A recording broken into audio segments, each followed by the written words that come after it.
So you're thinking 5:30? No, I mean, that's what it's at. On Tuesday, Yeah. before the planning commission, I You could gotta do it that definitely way? do that. Okay. I'll have to get everything posted and stuff. Should I block it? Yeah, go ahead.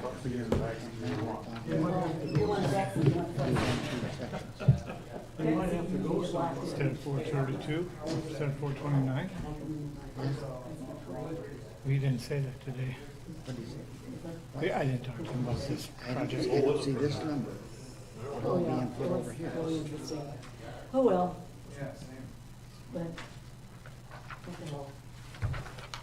Unless that's just one. It's part of the This is job. the two together. Brian, how are you tonight? I'm good. How are you? Good. 1 and 2. I'm early for one. Both phases. And this is just one. That's what it is. Okay, all right, so it's kind of, it's only one. Yeah. 100,000. Can you imagine what it'll be in 2 more years? Yeah. That's 100,000.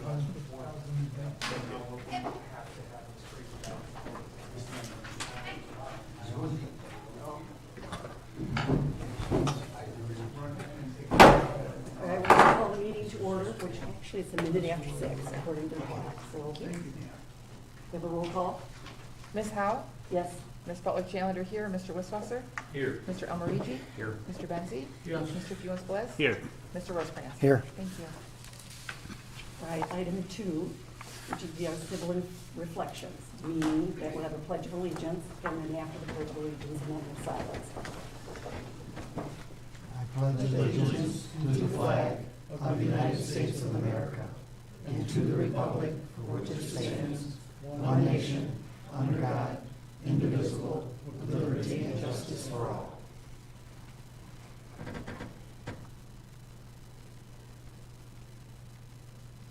Thank you.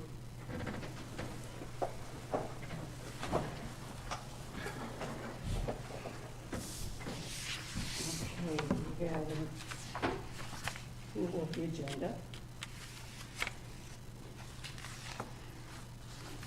I'll make a motion to approve the agenda as if anybody doesn't change anything. If you've got any amendments to the motion.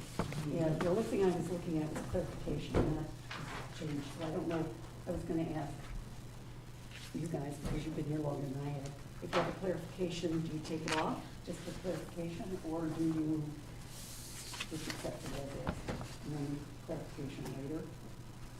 I don't understand your question. Okay. Which one is the clarification? The clarification I have is the Recreation Advisory Committee. I wasn't real sure.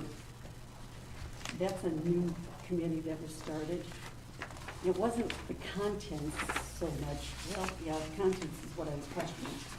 My understanding, and this is maybe where I was misunderstood, was that this committee would be advisory and our boards would, or our parks would go to DPW.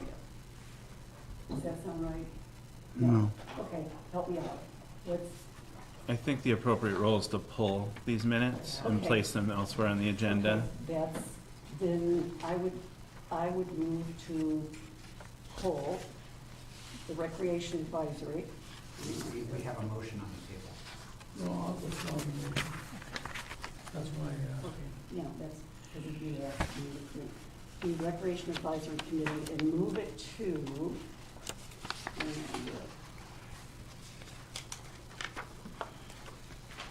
would 14B, C be appropriate? That's the items for action, so we can go down if there's a discussion. It sounds good to me. Is that? I'll second that. Okay.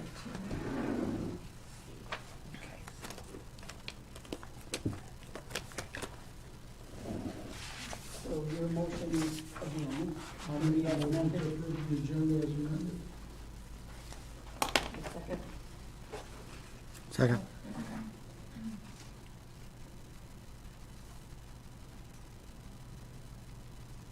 Mr. Rosecrans? Yes. Ms. Butler-Challenger, yes. Ms. Howe? Yes. Mr. Wisswasser? Yes. Mr. Benzi? Yes. Mr. Almarigi? Yes. Mr. Funes-Bliss? Yes. Thank you. Disclosure of conflict, doesn't appear to be any. Public statements. This one has to do with the agenda. George Baker, I'm on the road committee. I just wanted to thank the board and previous boards for the monies that they put towards our roads in our township, and for looking at this Meadows project. I know it's a large sum of money, but it would be a larger sum come year or two down the road. It's a significant savings down the road. And I just want to thank you for taking a look at that project. I probably won't be here at the time, by the time you get to item number 14, but I just thank you for taking a look at that, and hopefully we can, that amount of money is actually more than one of our budgets, so it would take a significant amount of next year's budget if we divided it up, or 2 years' budgets down the road, and then the long projected projects would be even pushed further and further away. And an example is we had one project that was, by the time it come to getting done, it had almost tripled in cost. It over doubled in cost. So if that happens to this project, it would be a significant amount of money. Thank you. Thank you, George.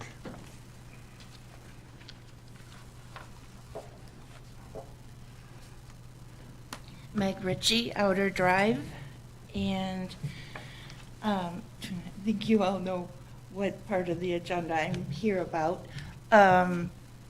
So I wanted to be very clear in what I'm asking for, and hopefully we can get a motion, a second, and an approval for an upgrade of a high-quality audio-visual two-way communication product to be purchased and installed. And that's that. I would hope that you all would consider it, not just because it's the right thing to do for people with disabilities that can't come to the meetings, but just to be more open and inclusive with the community. And also remember that you are not the only board that uses them. I don't know if any of you have had to watch the recreation department meetings or the planning commission or the senior services. Those are even worse. So, or Jason, that one time when you weren't here, if you had to go back and watch the meeting that you couldn't attend, I'm sure that wasn't. I have my frustrations. Thank you, anyway, for that. I think you will be surprised that, you know, if you go with a two-way communication, which I hope that you will, you know, people have to be responsible for their own actions. If they're going to be rude or swear or, you know, use foul language, then they're going to have to be responsible for that, just the same as all of you do when you're sitting up here. You have to be responsible for your actions. I don't think that it's going to be as much of a problem as you are all wondering or thinking. And that's all I have to say. Any questions or comments for me? Thanks, Thank Ned. you. Appreciate it. All right, we'll take you as a public statement. Oh, I didn't know, am I out of line? That's okay. Okay. That's items for the county, if that's your county. Okay, thank you. I just wanted to take this time to introduce myself. My name is Sean Dush. I'm the new sheriff of Clinton County. Born and raised in this county. I grew up in St. John's, graduated in 1991. I'm a veteran of the Army. I've been at the Sheriff's Department now for 24 years. In August, it'll be 24 years. I started as an intern. Then I was hired out of college as the Community Corrections Coordinator. Sheriff Kangas put me on the road as a deputy, and I promoted to road sergeant, detective sergeant, and then detective lieutenant, where I was for the last 11 years prior to getting this appointment. I saw Marie shortly after I was appointed, and she asked if I'd come speak. And yes, last night I was in Watertown Township, and I intend on going to 16 board meetings by the fall. So I just wanted to introduce myself. Marie has my business card. If anybody needs anything, I'm easy to find. I gave Marie my cell phone, or you can call the office. Does anybody have any questions? Congratulations and welcome to our township. Thank you. Yeah, I've got a real good working relationship with the Bath PD officers. I've been working with a lot of them for a lot of years, a lot of good friends across the entire county in law enforcement. But you guys have a very good department, and as it's always been, if something bad happens, we will come help, like we always have. So, Are you going to change the philosophy? Or what is your philosophy for road patrol? well, I believe in being visible, for one. I believe in traffic enforcement. I believe in common sense policing.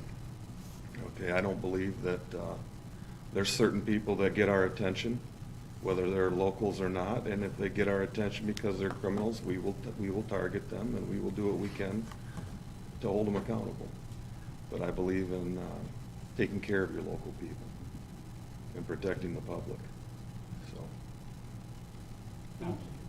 Don't go poaching our police officers. We like them a lot. right, yeah. I'll try not to. The last one, he came to us. So, yeah. Well, you guys got a very good group, and like I said, if anybody needs anything, don't hesitate to reach out to us. Okay? Thank you. All right. Thank you. Good to meet you all. Thank you so much for coming. All right, you went from 5 to 6, so we're good. Is there anybody, I don't see anybody else from county, state, consent agenda, number 7. I'll make a motion to approve the consent agenda. Support. With moving. or As amended, right. As amended, yeah, thank you.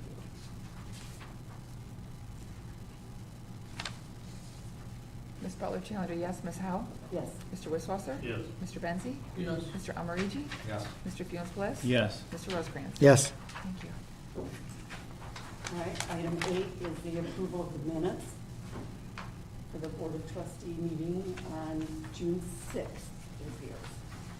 I'll make a motion to approve the minutes of the regular Board of Trustee meetings for June 6th.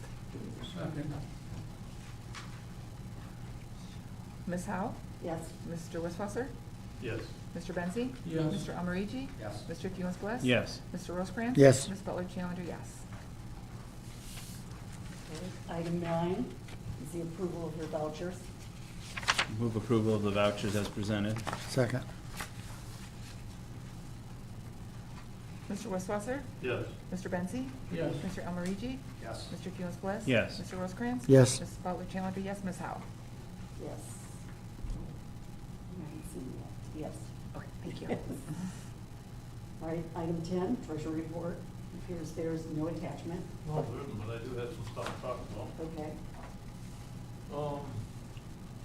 Later in the evening here, we're gonna talk some about maybe possible ARPA funds and use of ARPA funds and what we, maybe for the project. We have received notice from the state of Michigan that we're gonna receive the remainder of the funds in the next 30 days. I've been looking, it still isn't here. We got that here a week ago. You currently have $683,111 in your ARPA funds bank account, which is separate from the rest of your general fund banking accounts. That is available to be used as you see it. The other second half of the money that will come will equal that, and you will have the combination of the two as a total, and I'll give that to you when it comes, unless they change their mind. With that being said, in the last week, we completed our tax data base and got that all ready for summer 2022 taxes, collection period here. The 2022 tax roll, for the summer tax roll, will be $10,810,178.40. What that includes is, it includes all 466 parcels for Clinton County's share. It includes, as well as the state education tax, is all collected in the summer. 6 mills of millage for that, and 5.7 for the county. It also includes summer, and includes their share of the ISD allocation, which is also 100%, and the LCC. Hazlet schools chooses to collect half of their public school millage in the summer, and the other half they collect in the fall. The ISD is collected in the same fashion, half in the summer and half in the fall, as well as LCC. Bath Township's portion for collecting this for the SET tax, the state education pays the township for the school districts who opt out in the summer. In Bath Township, we have 2 school districts that opt out. We have Bath schools that opt out and they collect in the fall. We have Langsburg schools. We'll collect roughly $710 in fees for collecting them parcels. The administration fee part of the entire summer tax roll on the $10,810,000 or $10,810,000 is equals $107,011. That pretty well concludes the summer tax roll, and it'll start here on July 1st. Bills have been, the tax database has been committed. I committed last week. The day we pretty well wrapped up the bill process for prep. It will go to the printers probably the next day or so. It's scheduled to go out. I've asked for it to be mailed out on the 30th, which will put it at the doorsteps of July 1st, which is legally you cannot collect taxes till July 1st because you're not bonded till July 1st. So it should be ready to go by Friday this next week. Any questions? You got it. Well, you can have a copy. You can't have that one, but I can use your copy. I don't want that one. Steve, have you heard anything from LCC about the DDA funds? Are we still negotiating with them? No, we're not. We haven't negotiated with anybody yet because until we have the actual, today we signed the representation letter. Myself and Superintendent Phil Brent both have to sign that to make the audit process functionable. I guess you could say it's got to be turned into the state of Michigan on June 30th, as well as the F-65 report has to be done by June 30th. And we have our continuing disclosure this month, which has to be done by June 27th. So we had to take and sign this stuff and get it off to the state. At that point in time, July 18th, due to board constrictions, I guess, timelines, we're not able to take and have an auditor here till July 18th to go over the financial statements with us.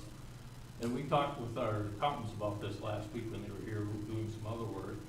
We could have had the accountants come and did the audit presentation, because the audit presentation was the audit presentation. Doesn't matter whether I do it, the auditors do it, the accountants do it, whoever does it. But I prefer to have the auditors do it. Yeah. It's a zero comment audit. It's a good audit, it's a perfect opinion again.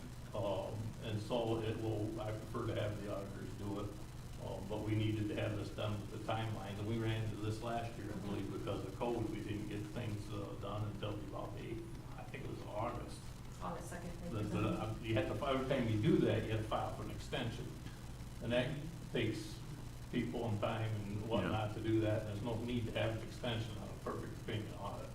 So I have not done anything to answer your question with LCC because this becomes official later this week. And I feel after the board takes and reviews the financial statements at that point in time, then I will go to LCC and I will release the funds. The money right now, and I've been told by another person that was questioned recently on Facebook. The money right now is still there. There's $274,000 and some change in the DDA bank account. I've been told I can leave that account whole, which I will, as far as the money's going to stay in that account, then I can track it, because that money's been restricted and reserved just for that purpose, and it makes it an easier way to do that, other than the LCC share that we'll have to negotiate with them and see what they're going to do with us. I'm going to ask them for them to give it all to us, but I think you know as well as I do that they're going to laugh at that. But that's where the money is. The money's drawing interest every day, and that's where it's at. Nothing's changed. It's reconciled every month. Thank you. Yep. Your 4,066 parcels, that's for the total Bath Township. That's for all the parcels in Bath Township in the summer tax roll. Yep. That's not the winter tax roll, that's the summer I tax roll. understand that. And there's four parcels that's exempt from that for special reasons, various reasons. It could be anything from tax abatement to IFT to some DNR is one of them. The state of Michigan is another. Okay, any other questions? No, looks like- Thank you very much. Okay, item 11 is committee appointments. And if there is there's a correction. I'm asking for correction if one is needed. If the intent was to have Ms. Riley serve for 23 and 24, there's nothing further that we need to do. If the intention was for her to serve in the meantime, while there is a vacancy, then that will need to be corrected. No. Any questions? Oh, I don't understand what this is saying when it says January 1, odd number 2023. Yeah, according to the guidelines of board review, which I have here and can share with all of you after the meeting, if you would like, their board of review members are appointed every other odd year for 2-year appointments. So the appointment took place back. Every other year. Yes, they served for Odd 2 years, Okay. odd number years, yes. Right. Not every other odd year. No. No. Okay. Sorry. I just want to clarify. If I missed that, if I said that, I misspoke. So in 2021, you appointed the group to serve until noon on January 1st of 2023. And so according to the memo, which would have been correct if you were looking to have her serve 2023 and 2024, but there's a vacancy currently, and I'm questioning, is that your intention to leave that vacant, or would you like her to serve The to fill that vacant- vacancy in the meantime? Yeah, no, the vacancy that occurred would be an alternate. And that's the question, because Jeannie Brown moved, she was an alternate. And she had been, for over 10 months, been playing that role. Do we have to move her into the permanent position? The chair did, Oh. because she was an alternate and just went ahead and moved her in that The an other- alternate space. I didn't think alternate meant like, Well, an I alternate, thought alternate was like, if you can't make it a day, that day you're called up, but not that the chair could move you into the permanent position. yeah, an alternate isn't there forever. An alternate is there to learn. That's what alternates do. And then when a vacancy takes place, an alternate Actually, obviously moves in, so. Her that's- has served as an alternate Yes, for he has. all of my time here in Bath, and it's my understanding that he prefers to He serve prefers as an to. alternate and Yep. stay an alternate. So if he should come up again in January of 2023 or prior to that, if you were to make those appointments prior to that, he would probably still He wants to be serve an as an alternate. alternate. But the bylaws say that the chair moves them from an alternate to a permanent?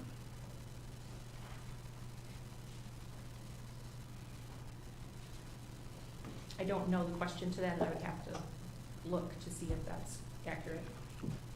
Because when one signs on as an alternate, that's part of what they do. That's a learning process. It's not though. It's to No. technically fill in a slot if someone was absent. It's a So they- position that we have Okay, appointed so- them to. So they can be an alternate forever.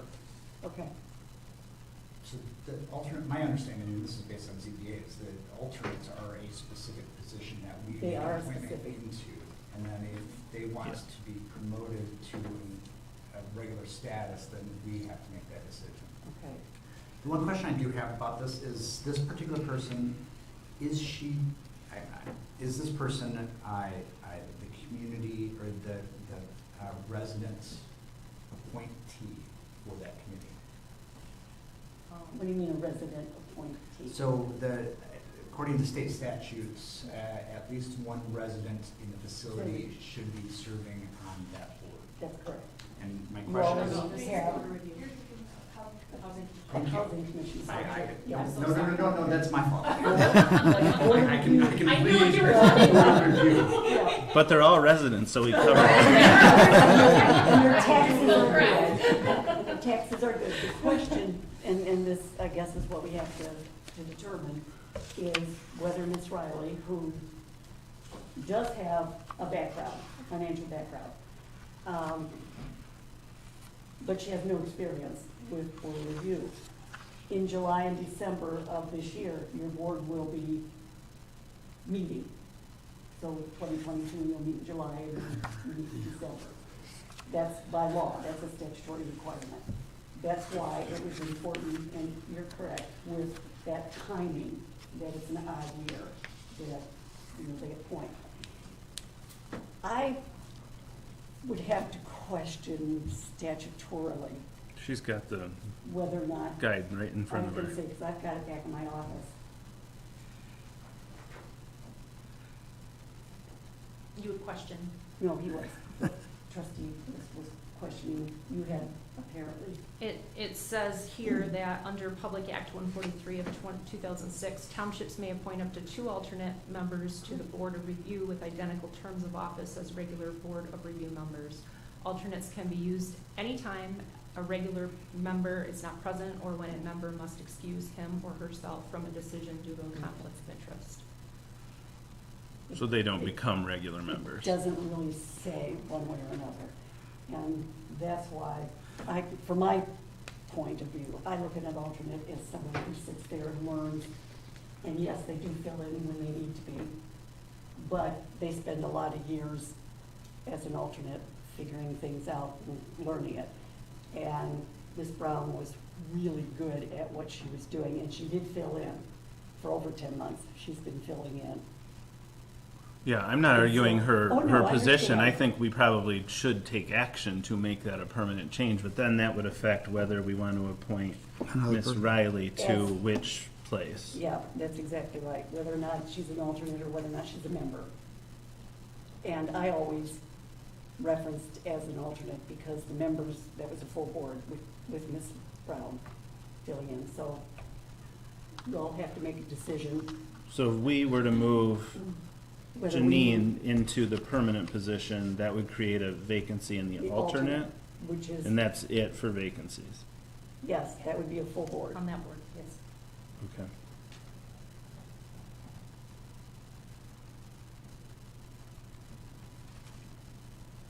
Question. Has anybody asked Janine Brown if she's comfortable with this? No, Jean has not been contacted. The assumption, I love that ASSU thing, is that she is comfortable acting as a member because she's been doing it for 10 months. The chair makes the decision, which is Jeff Sealy, as to how his group works. Did you speak to him prior to? Yes, I have, in fact, it's interesting you brought that up. He's in Washington DC right now. Oh, okay. Yes, looking at a national, hopefully, win with his group from work. Never been to Atlanta. So he's got a learning curve. He's doing quite well, yes. But So, in relation to this, what was his comment? His comment to me was that he understood that they have an election coming up. Jeannie has been filling in, Ms. Brown's been filling in. His thought was that she just automatically did. That's, again, maybe that was The an election, oh, you mean the assumption appointments? for Jeannie to move in and then the appointment for the alternate. Okay. So, So could we follow up with her and then make this decision on Sure, July you can- 18? sure, we'll bring it back July 18th. Because it makes sense to move her into that position Well, and it make does for Ms. her Riley knowledge. the alternate. Yeah, it does, but, Marie, yes. I'd like to see her, if she decides to do this, fill out her normal applications and to move into this, so we have that So on we're gonna fill file. another, okay. So we know that she wants to do this. Well, usually all it says is board of review. It doesn't say an alternate. She's So going to be on the she- board. Oh, no, I mean, when you do, that's, Application. yeah, the application just says board of review. I think you're saying that So- we already have an Yeah, we application do. where she's checked We off do, board of But you want review. another one, right? Yeah, I would Okay. prefer to have her, because she's going to be a full-time. I don't. Okay.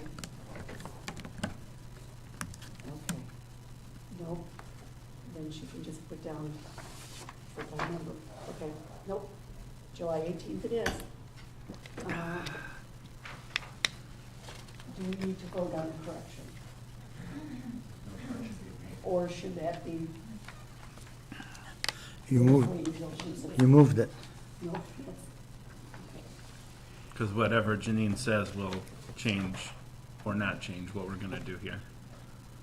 okay, got it. Thank you.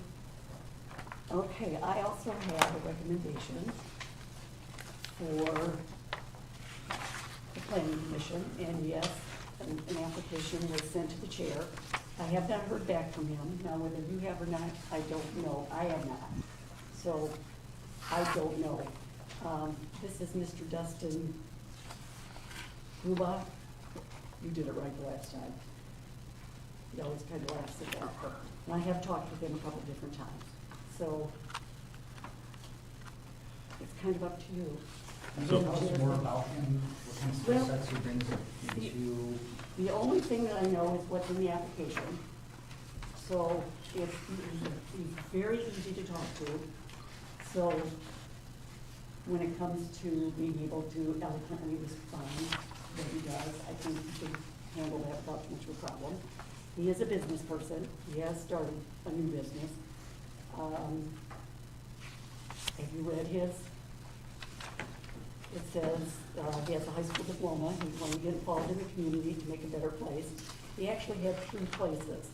He had the Board of Review, which you obviously went with Ms. Riley, he understood that. Planning Commission was his second choice, and his third choice is the ZBA.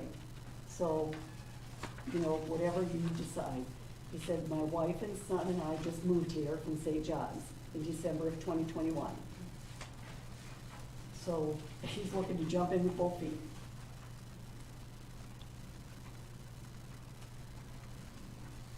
Well, it said his number one choice was the board of review. That's correct. We're gonna have an opening real soon. if we- No, well, the Board of Review, you didn't respond to that, you responded to Ms. Riley. So he went on to his second piece. What opening would we have? Well, if we move Miss Riley, we're gonna have an opening on the That's No, we have- I'm just looking at what he checked here. Oh, no, His number one choice was was Board of Review. His number 2 choice was planning commission. Correct, And his And- third choice was ZBA. correct. Okay. So I would move to appoint Dustin Gruba Thank you.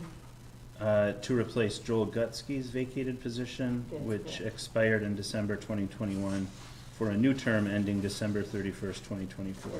Correct. Second. Mr. Almarigi?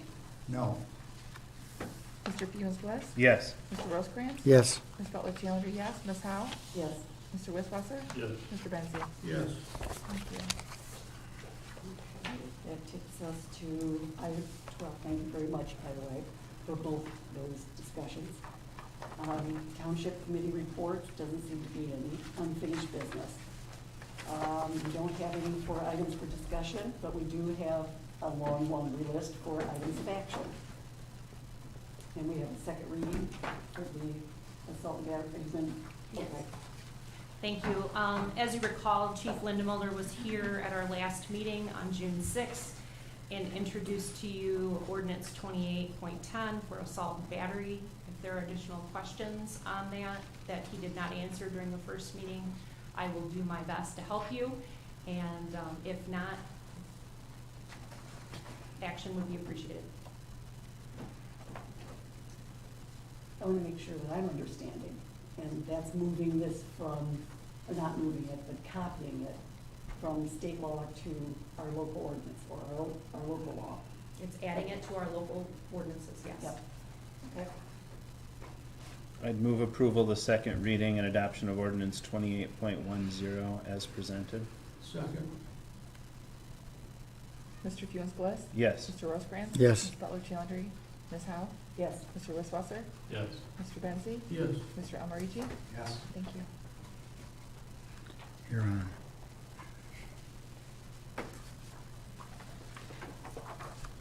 thank you, as with the first one. I'm sorry to interrupt you. Nope. I figured I would just keep the Keep ball moving. rolling. The second reading and adoption of ordinance 28.11 for littering.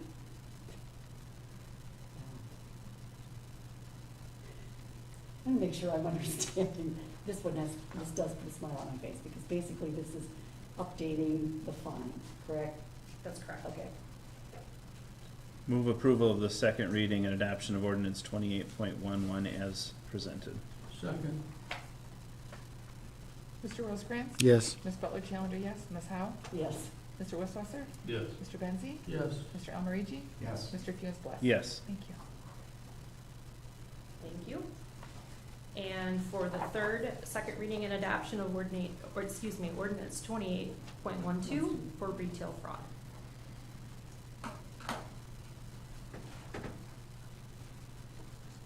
Move approval of, in second reading, and adoption of ordinance 28.12 as presented. Second. Just to make sure, just quick discussion. Retail fraud being that our law enforcement will be proactive with regards to if Myers calls and says they've got someone that they've collared or someone that they know has stolen, then we go down and react to that, investigate it, et cetera, under our ordinance, which is the 2812, correct? Correct. Okay, gotcha. Ms. Butler Challenger, yes. Ms. Howe? Yes. Mr. Wisswasser? Yes. Mr. Benzi? Yes. Mr. Almarigi? Yes. Mr. Funes-Bliss? Yes. Mr. Rosecrans? Yes. Thank you. I want to move on.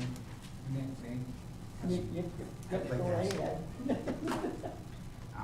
So, in preparation for these votes, I took a close look at our code of ordinances. And in particular, the sections where these fit, we have a lot of problems with our, that particular chapter. While we were approving new ordinance language, we still have old language that is persistent. We should have removed those ordinance languages. Assault and battery, at the beginning of the chapter, there are exemptions. So if someone is, that cover everything cited within the chapter. So Mr. Zeeb, while on township and business, working on behalf of the township, if he were to punch me in the face because of some commentary, according to our ordinances, he would be exempt from punishment. Now, state law, of course, I would fix that situation, but I know in conversations with our planning coordinator, there's areas of our township ordinances that need to be fixed. We're understaffed to do a comprehensive review. I would ask that at some future meeting, we take serious the idea of auditing our code of ordinances to prioritize those ordinances that are ridiculously out of date versus those that have conflict. To help clean these things up. And so while we're doing this in a piecemeal way, we can continue to do this year after year. There's a lot more work that needs to be done. I would wholeheartedly agree. And it was also stated that there would be updates to the ordinances, is that correct? So that, in other words, I have an ordinance book that you could press 10 flowers in it, no problem. It's amazing, but it's also very outdated and also has issues in it that need to be addressed. I don't know if the planning commission does that or if we do it. Or if we hire it out. Or- We may want to hire an outside firm to update. To update it. Yeah. But we have to make the decisions as to what we keep and what we don't keep. Well, we would when we got the funded document back. Well, that's because some of them will duplicate. So one of the ordinances that we approved references section 50, 50 point something. When I looked in our Municode, is our electronic version of the Code of Ordinances. That particular section is simply listed as reserved, and then it refers back to That's good. Chapter 7. I think, if I remember correctly, maybe that was a parking fines, which we may have covered in the last meeting. Well, we have to, Regardless, I paused, I had a conversation with the police chief about this. It's unclear to me what's not updated in Unicode versus what's outdated per our review of our code of ordinances. I So- thought he said when he presented that that was a reference to MCL and not Municode. we did. No, he made a comment, but the language within that ordinance, did reference section 50 of our ordinances. Section 70, which I believe is an update to section 50, does refer back to section 50. So I think back in the 80s, we did in fact have language within section 50 that was outdated with the adoption of section 70. And again, I don't have the specific sections I'm referring to. Yeah, he said when he was here that that wasn't referring to the Municode, that it was referring to MCL. It just says section 50, it doesn't say of our ordinances.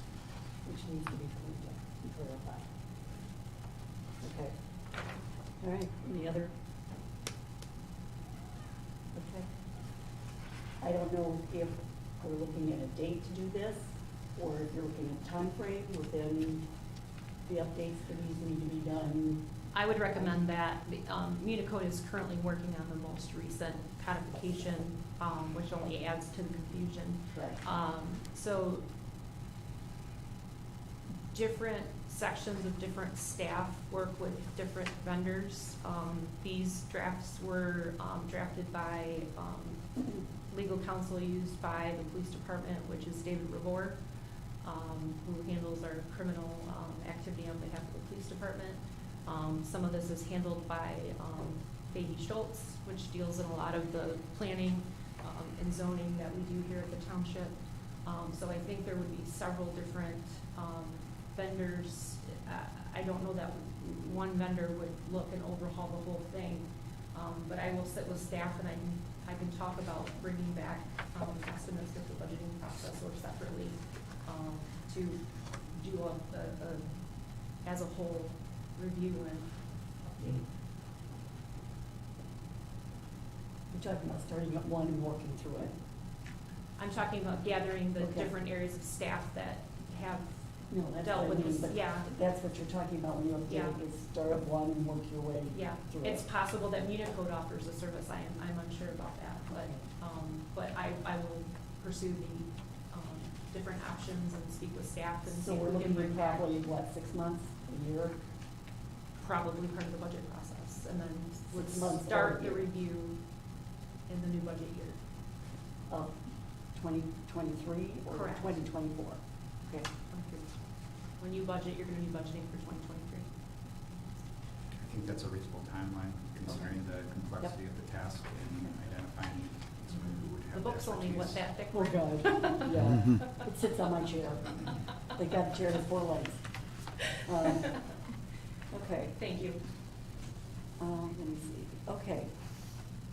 We're on to 13D, well, 13BD, which is the Clinton County Broadband Initiative. No attachment? No attachment. Referring back to the documents that you had previously, I did my best to gather additional information for you, which you all should have seen an email exchange between myself and the Victor Township supervisor and what they gave as a matter of dedicating funds to this initiative. I did not hear back from Overton Township, despite a couple of different attempts. I did. Oh, you did? Yeah. Oh, that's perfect. Okay, do you know what they gave? They have not voted. July 14th is when they will Oh, discuss it. okay, So, okay. I'm sorry, I didn't hear you, what did they do? They said July 14th. I talked to Claudia, the clerk in Oakwood. She said that like many other municipalities, they're not quite sure what to do. They invited Adam Schmidt, who's the county representative for Guidehouse Consulting, to present to them. And so that presentation will take place on July 14th, which is their next board meeting. Okay, thank you for that. Sorry. No, I appreciate that, because I did not hear back from her.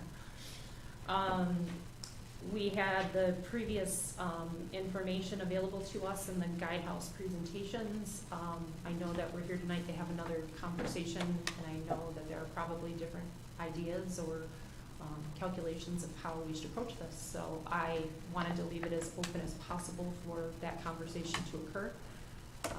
So if you have any questions of me, I'm happy to participate in those, but I really felt like it was a discussion that needed to be had here.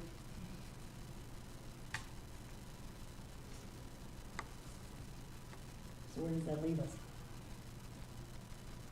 So I Do we can have a take a discussion stab or no at discussion? some ideas related to this. So Victor Township allocated 100% of their, so let me back up. So I just want to make sure that we are all very clear. If we vote on something, what we're voting on is a letter of intent. This is not a binding contract. It's simply a letter that will indicate, I think, three things. One is, would we be interested in partnering with the county on applying for grants? The second is, if we are, would we like to allocate an amount of ARPA funds, American Recovery Act funds, to support that effort? And item three is, do we want to maintain those funds in-house, or do we want to ship them to the county for stewardship? So those are the three things. Again, just to be abundantly clear, this is a letter of intent, not a binding contract. My understanding of this is that this letter, along with the other letters that other townships sign, will be used as part of grant applications to show that there's intent to partner, and we're willing partners, and we're willing to put some money on the table to support the effort. So with that said, there isn't a lot of concrete detail on exactly what we're committing to, how the money will be used, because things are incredibly complicated in terms of different funding mechanisms, different grant opportunities. And so, I would make a couple recommendations just to lay them out on the table, is that it doesn't make sense for us to not partner with the county. So the county is going to have a lot more leverage in terms of number of people served, square mileage, and the like. And so when there's competitive grants at the federal or state level for broadband, those funders are going to want to make sure that they allocate those funds or gift those funds to have the biggest impact. So Victor Township went after federal funds alone last year. They were not awarded those funds, but they were a very small municipality relative to those other applications that represented entire counties or regions of states. So, I think it makes sense for us to express interest in partnering. That doesn't tie our hands in terms of continuing to identify other sources of funding or other partnerships that may build out broadband within our township. It's simply we want to play in the grant space. In terms of the dollar amounts of ARPA funds, the challenge that we have is that we don't have a really solid plan for how we want to spend those funds. I know that we want to make investments in our roads, in particular roads. I know we want to make investments in community beautification. There's a wide range of things that we want to accomplish as a community. And so I don't think it makes sense for us to say we're going to spend 100% of our ARPA funds on broadband, because we have significant sections of our township that are adequately served with high-speed internet.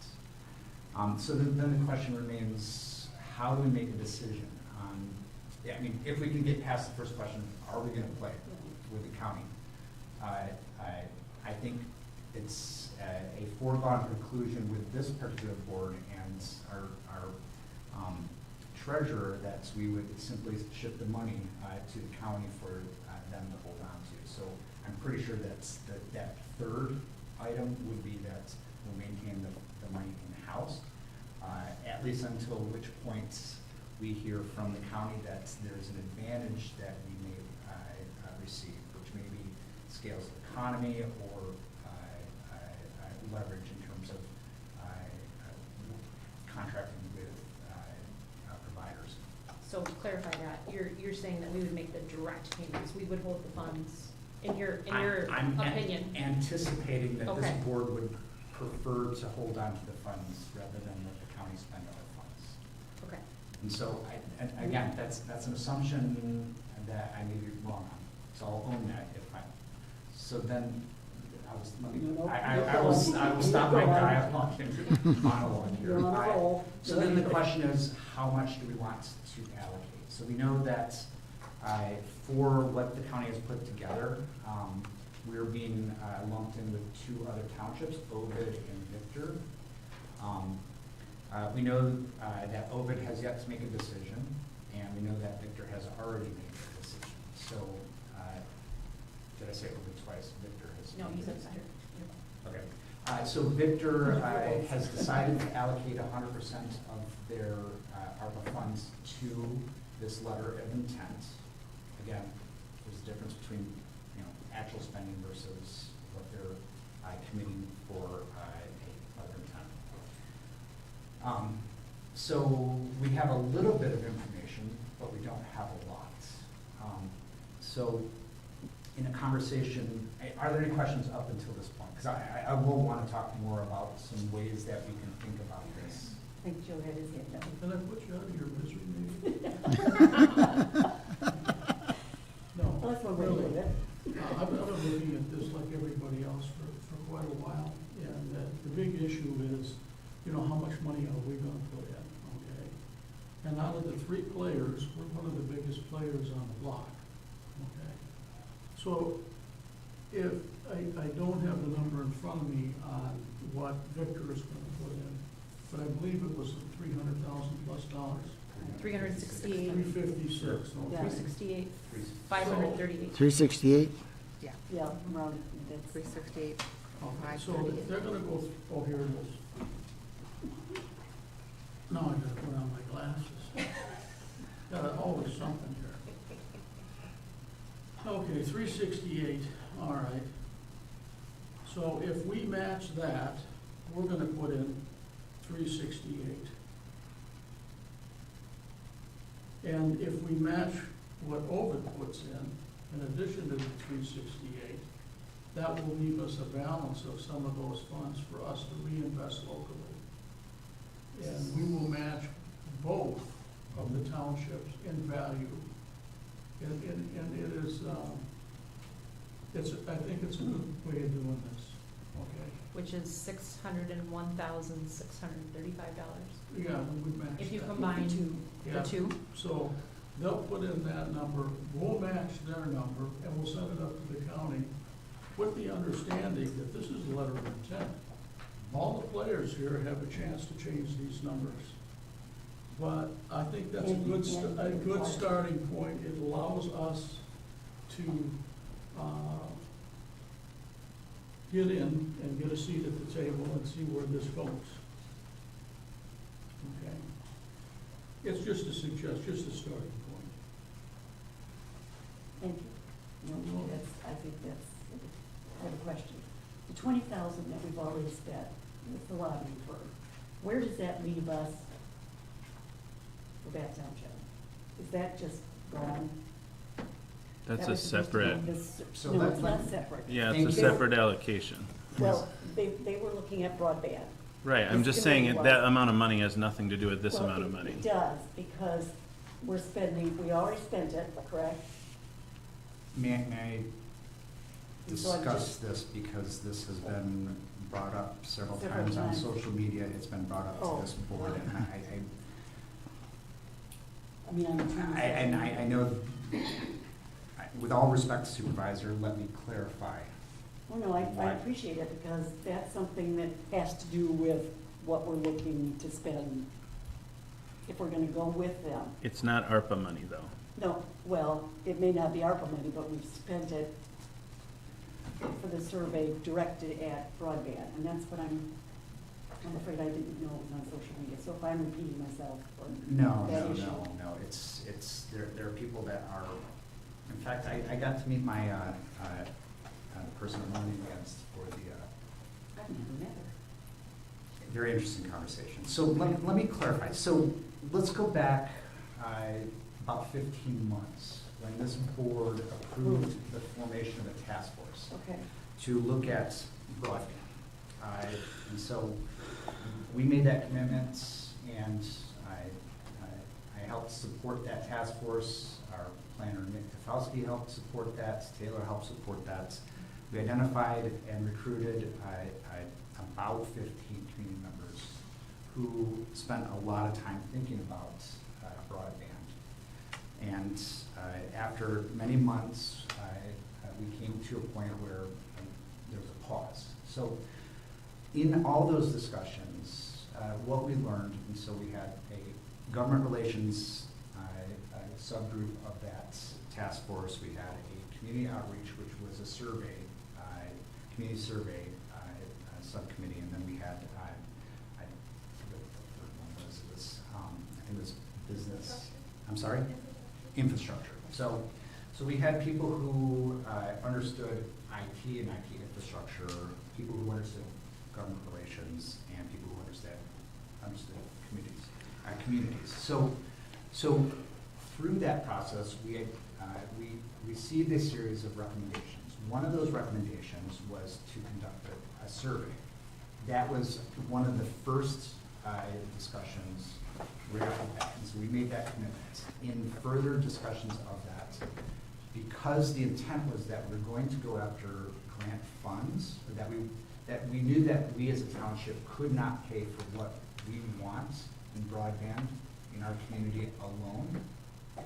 We knew that to be viable, we needed to go after grant funds. And so what committee members on that task force with experience going after grant funds, federal grant funds, project management of grants, what they did was they made a recommendation that we hired an outside survey firm to add credibility to the survey work, to the data, because that data is what helps us be competitive when it comes to applying for a grant, because we have data behind what we're asking for support, whether that's identifying locations in our township that have the highest priority, or we're focusing on reducing costs, or whether increasing speed or reliability. so we followed what the county did. So, no, Okay. we preceded the county in the survey work. The work That's was what I thought. slow on our part, but we spent a lot of time going through drafts of that survey to make sure that we had the data that we wanted as a township, not data that came off of a county survey. Now, Madam Supervisor, I know you were heavily critical about the county survey, as was but I believe, and I believe the task force and the community members behind it made some solid decisions related to that survey. This past week, we got a preview of the survey data, and there's some fascinating data that's going to come back. We've asked Yeah, public I've seen sector that. consultants Okay. to do some additional work, because we wanted to see differences in responses relative to individuals who live above Clark Road versus south of Clark Road. So that information is coming. We spent, was it $20,000? I think we approved a contract for $20,000. And we have gotten good service. They have presented multiple times. will continue to present, and they may be in a position to help us make informed decisions moving forward. This is public sector consultants. So whether or not, I don't know where the funds came from for that survey. I have asked if there's a possibility of using ARPA funds for that survey. I think that ties in to how we allocate, how we're funding this community-driven initiative to improve our broadband. So the survey was one recommendation. Another recommendation is doing an infrastructure audit. What's not quite clear is with the county now entering into the space, if the infrastructure is going to be something that will be a combined large contract that the county seeks with a provider, where we may get, because of economies of scale, you get reduced costs, like it's a per pole analysis. Or if that's something that we will cover. But regardless, we will need to know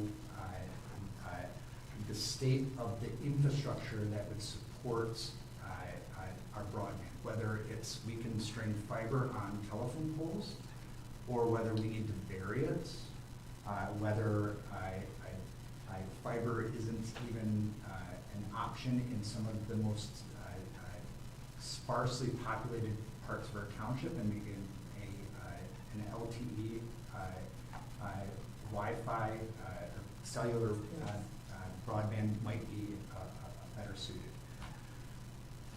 This whole area, this is very, very complicated in terms of all this infrastructure.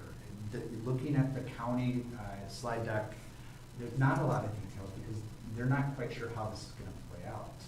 They don't know who the different internet service providers, who's going to want to participate, who wants to participate. I recently met with someone who works in the broadband industry to go through the county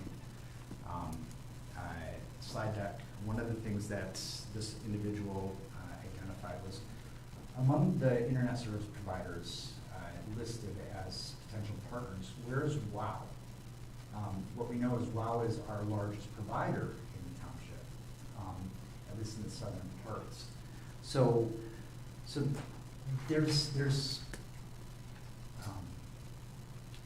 where does this fit in with the county? Or does it fit in?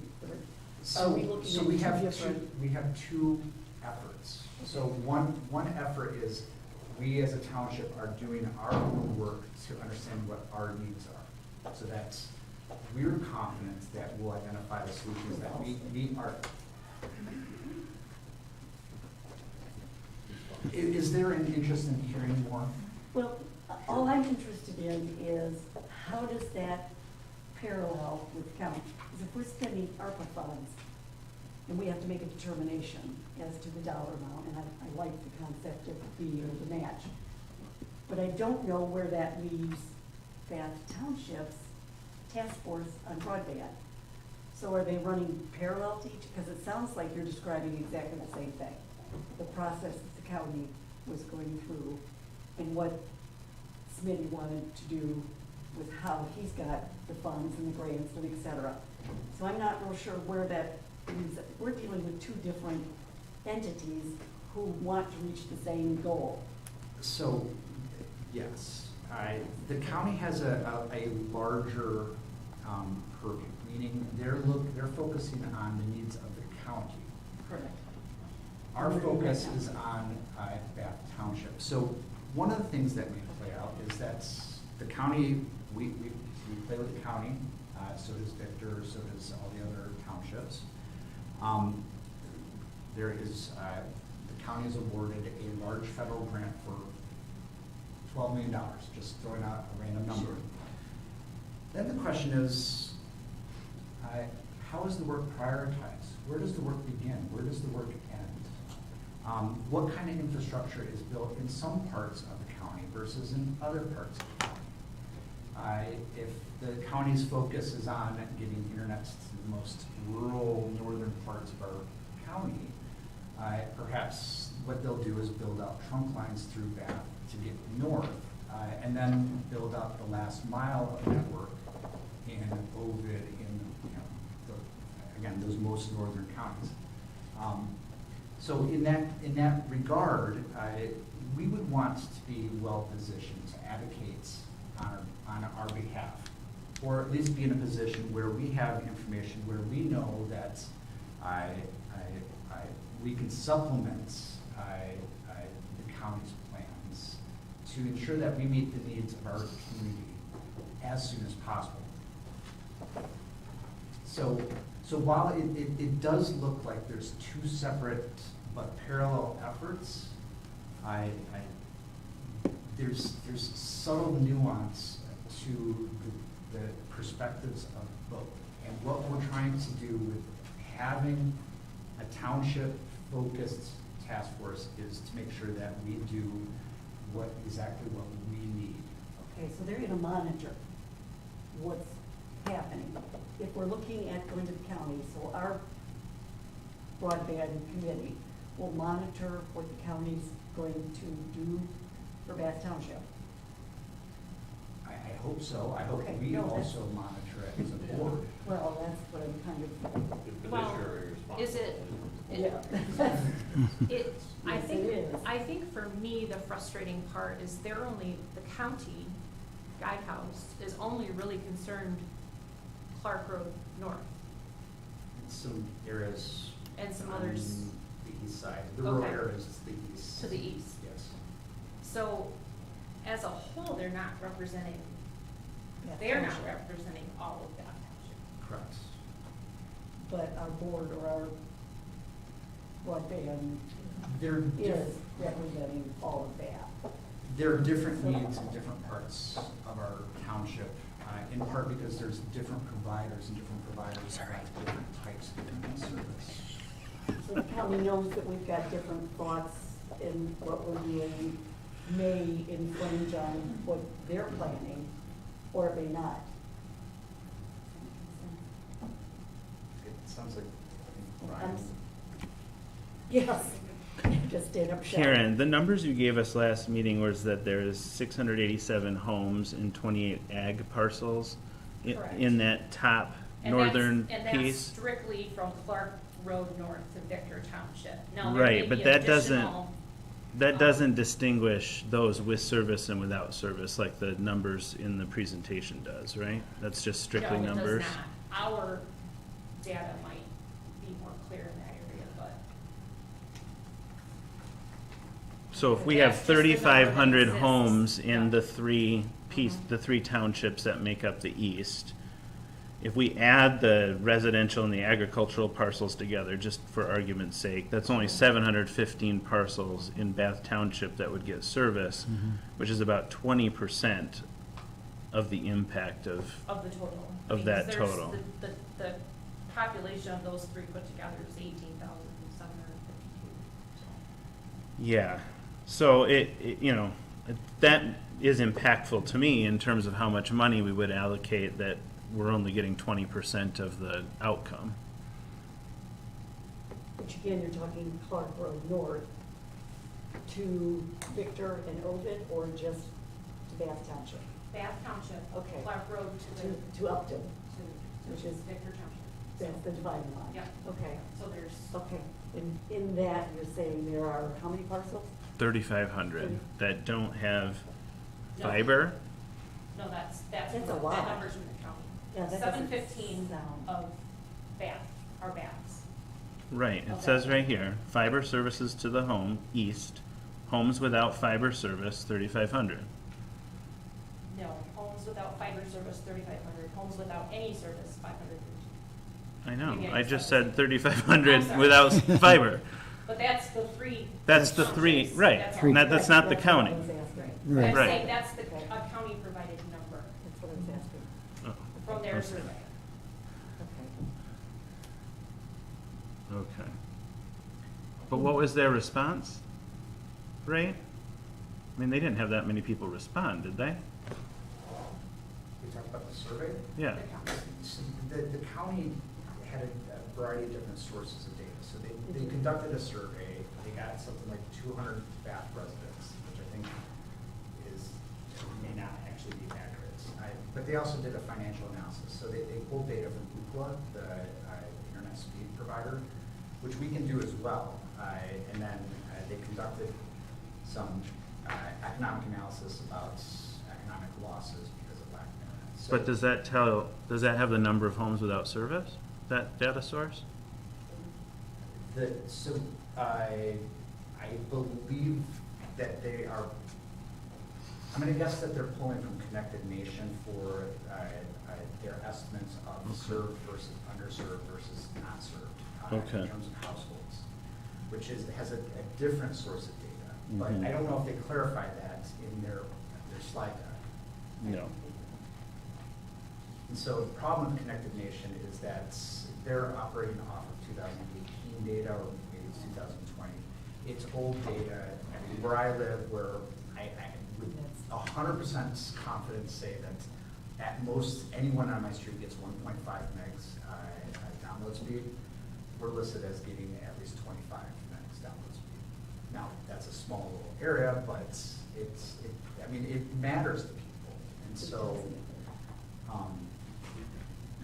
but to build off of, I think, what you're talking about, so Betsy laid out one proposal as to let's match what the two other townships are putting on the table. Another is to look at how many households do we want to serve. Now, this is not my analysis, this is our planner's analysis. So there are, and I don't have those numbers in front of me, but say I have the front numbers in front of me. Thank you. So if we just look at Victor Township, there's 1,436.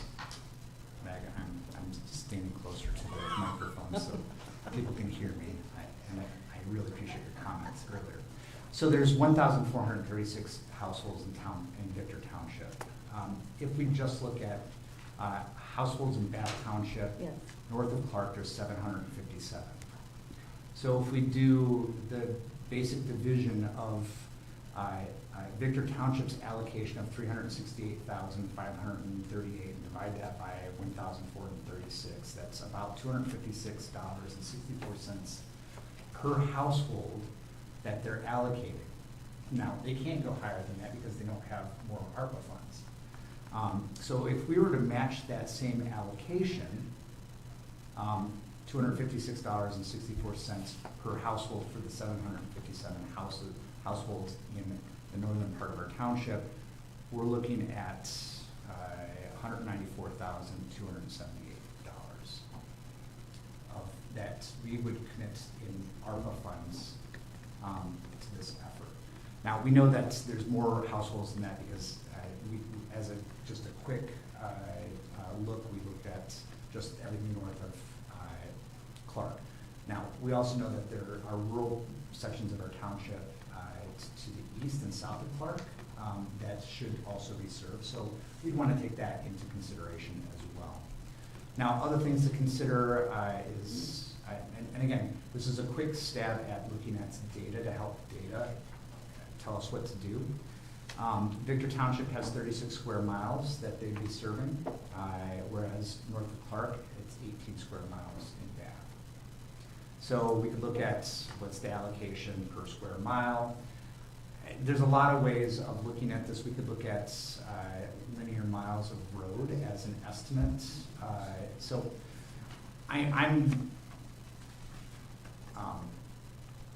so if we could take a kind of an algorithm type approach to the allocation, we could take we're going to match our neighboring much smaller townships as an alternative approach. I think it's up for discussion as to what we do. What I will say is that if we walk away tonight and say we're going to sign the letter of intent and we're going to allocate $5,000 to this, grant reviewers are not going to take that seriously. They're going to say these aren't real players, they don't have skin in the game. And so what I don't know is what is an amount that would demonstrate that we have skin in the game?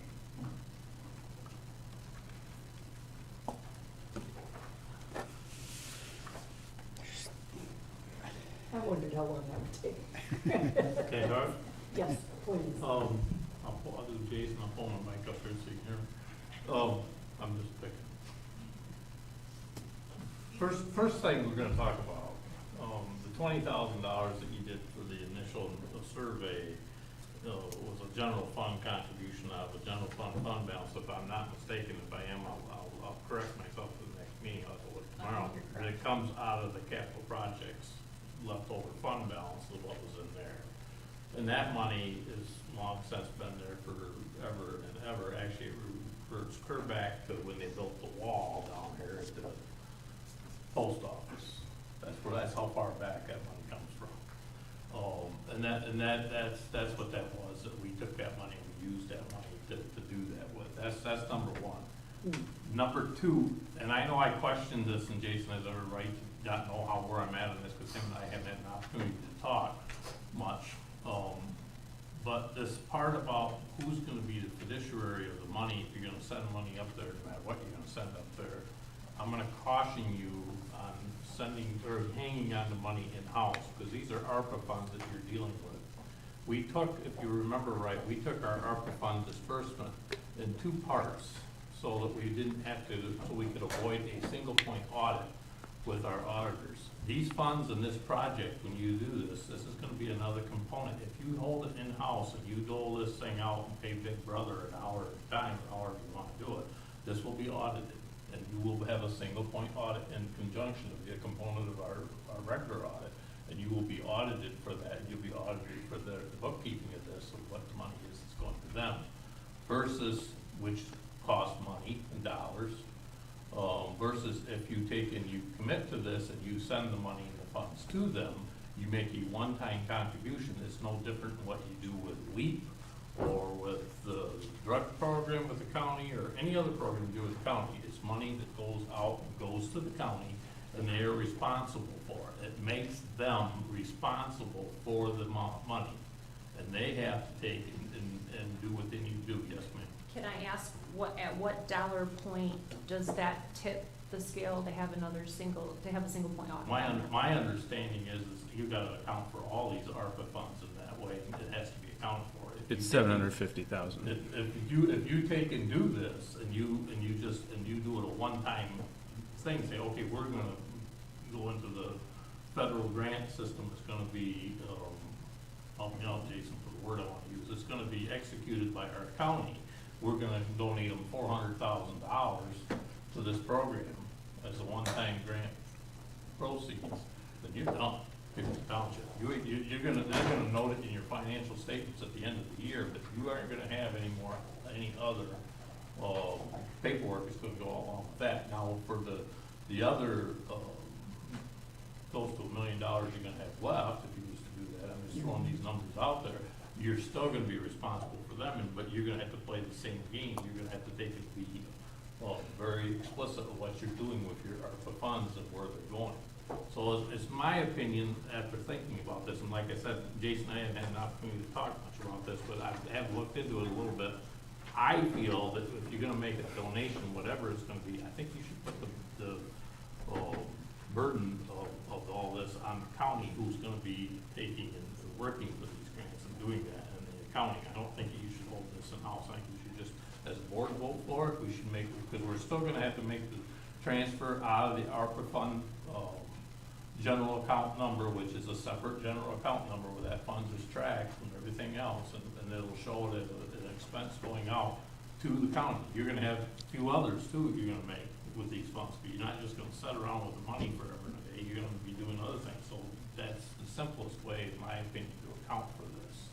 I have talked with Aaron about it just a little bit, but that he kind of agrees with my philosophy, that's the simplest thing to do as far as the audit process is this, because we got this money, we have to show them what we did with it. And it's pretty simple to show them when you give it to the county, and then the county, instead of that's their baby to figure out where they're going.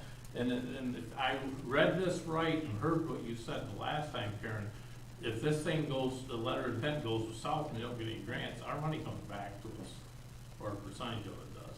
Yes, I'm sure there's gonna be some administrative costs somewhere, but, comes back to us. But I think that that's the most safest thing to do with who the fiduciary is of the money, who's gonna take care of the money. So for the single audit, you don't have to do a single audit unless you receive more than $750,000 from the federal government in a single fiscal year. But you have to account for it as you're doling it out. In other words, every time you make a disbursement out of that money, you have to account for it, and it has to be shown in your audit. It'll be a sub-component to your audit of where that money's going and how much you're going. In other words, if you take and they make draws, and every time they make a draw, then you're gonna have to take and report that draw, and you have to show that, and you're gonna have to account for it, and they're gonna charge you for this when they do your audit. It's gonna be a sub-component of your audit, being different than DDA or any other special revenue fund that you have. It'll be the same thing. I get a single audit, and you don't have to show each individual disbursement, but they do specific testing to ensure that we are meeting the regulations of the federal. You have to do the accounting, and the auditors will come in and test it and look at the numbers. For sure, yes. And there will be certainly an added expense for there is. But if we don't hit that $750 threshold within a single fiscal year, we won't have to do a single audit. We will still have to report on the ARPA funds, but even if we keep any ARPA funds back, it's my understanding, Karen, that you're gonna have to report on them anyway, right? Annually in April, correct. So we shouldn't trigger the single audit unless we get more money, which I know was on the table at some point. Have you heard anything about? I haven't heard about any more money, and that's on the revenue side. Yeah. You get more money on the revenue side, but on the expense side, you are going to take and have to account for this, and you're gonna do their work, or they're gonna get the grant, and they're gonna take and exercise the grant, but you're gonna do all the accounting work. In my opinion, I think it's silly for us to do that. I think we should take and give the money, make the payment, just like we do with any other donation we do with any of these other programs we get into, and let them do the accounting work, and they're responsible for it. So the dollar amount that you're looking at is the 3,000 or the 6,000, 600,000 that we have, or the 300,000? I don't care what dollar amount Okay. you do. I do have an idea about dollar amount if you guys wanna know, but I don't care what dollar amount you do. I just think you should make a one-time payment, as Jason said that we could do, to initiate the intent. Well, that's not clear, because the letter of intent just says that we would be willing to Right. put up X amount, and we'd be willing to I don't- do things. Now, the issue I have with, we don't even know how the money's gonna be spent. I mean, it could be that we do an RFP for ISP providers, and there's a single contract. Maybe that's a lot of work for auditing your world, maybe it's not. I mean, I imagine if you're gonna piecemeal out, 812 different purchase items, that would be a nightmare for accounting and the like. We have no idea how that's will be, what the process would be in terms of how we actually spend that money that we're looking to commit. But I think we can simply put into the letter of intent that, yes, we are willing to put up this amount of money. And then when it comes time to actually writing a check, then we have a much formal agreement as to, here's how the money will be spent. Here's the accounting that you will send to us so that we know that our money is being allocated to Bath residents or is in service of Bath residents. How do we want it to word that? I mean, that's how I would approach it. I personally would not feel comfortable writing a giant check to the county without any, and I'm not saying that that's what you're suggesting. I'm just saying, if it's truly a county-run program, and if it's a county grant, which the county is who's getting the grant, even though they've hired somebody to go out and get a grant for them, then they're responsible for it. That's what I'm saying, versus Bath Township being responsible. And what you'll have here with this is strength in numbers. That's my way of looking at that, as far as the accountability part of it. You have the strength of the entire county, of every township that put in for this, in the numbers of how you're gonna take it and be protected here. Where if you're one little Bath Township against several ISPs, you have too many hopes and a whim to get anything out of that, whereas if you have the county bearing the responsibility, it's a little different. Look at it this way, and I guess I probably have a lot different analysis or comfort level with the county, maybe everybody sitting at this table does, because I deal with them on a regular basis, but they trust me with $20 million a year to collect the taxes. That I signed for that, I'm bonded for, but I signed for that, that baby's in my name. And they take, and I count on them, and they count on me, and we communicate back and forth on a daily basis sometimes, and we know all the adjustments that's gonna be made, we know everything's gonna happen, every time there's a board review, we know everything there is. It's like this tax database we did last week in a couple days. You know, I guess I have a little more faith in the county. If this is a county, truly a county-run program, and not a run program by a vendor, if it was a vendor, I'd be concerned, but this isn't. This is a grant that's gonna be awarded by the federal government to the counties to take and do this. And I think your strength is with your county and with all your other 16 townships and cities and villages, whomever is gonna get involved in this, and a lot of the cities and villages aren't, because they already have it.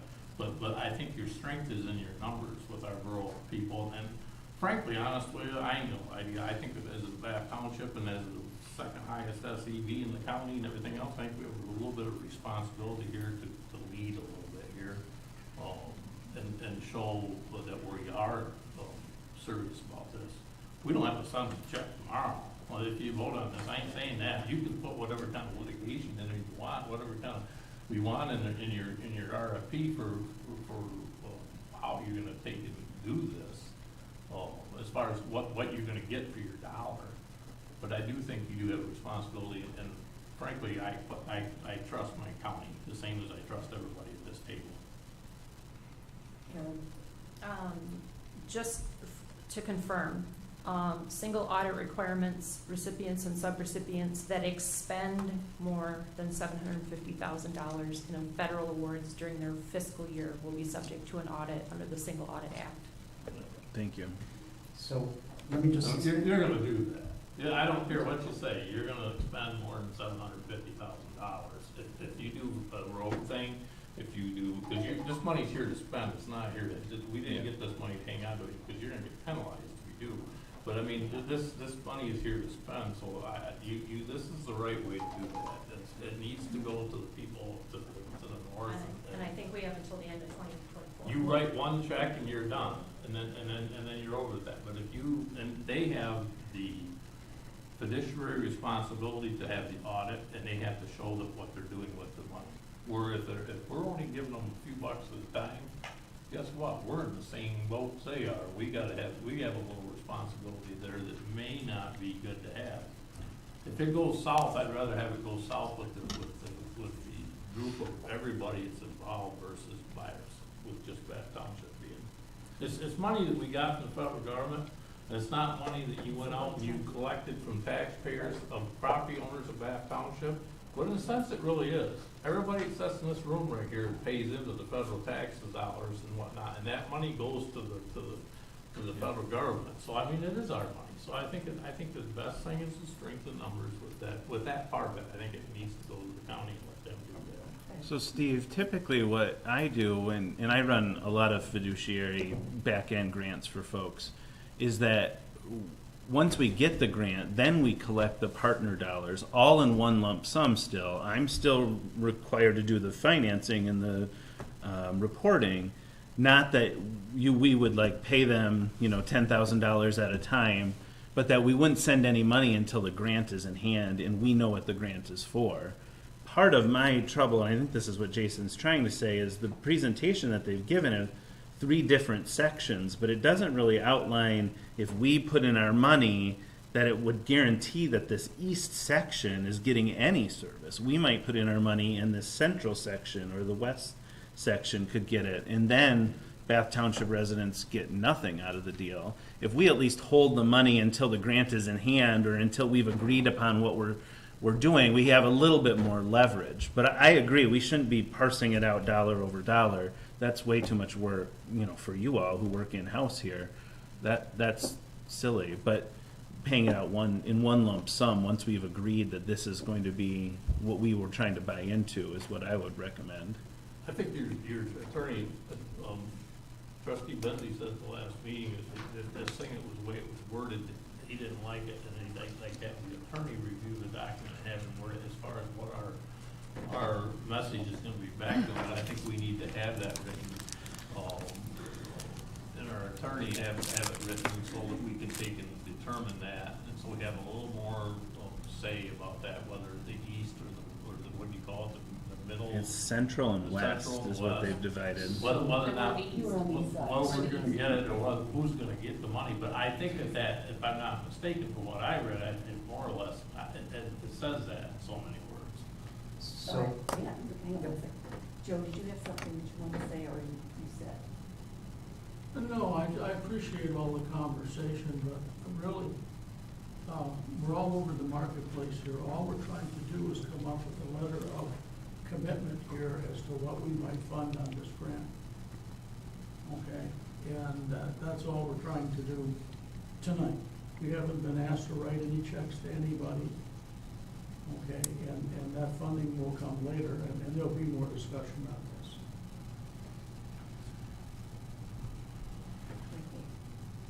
So just to be clear, the county has a contractor who's doing 100% of this work. And so my anticipation is that they will continue on to see the project through its end, whatever that project may be.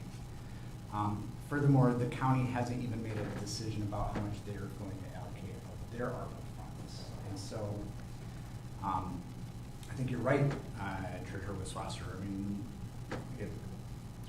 we should have, I think we can do two things. One is fill out the letter of intent. It's not binding in any form or capacity. And then when it comes down to making an allocation, we need to see contract language. And that's the point at which, then we have to make the decision about whether we keep it in-house or we donate it to the county.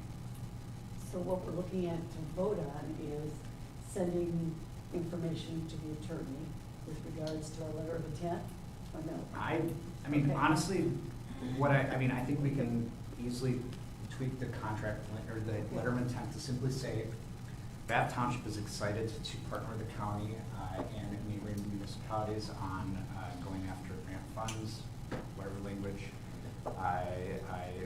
We are anticipating a minimum of X amount of money to commit to this project.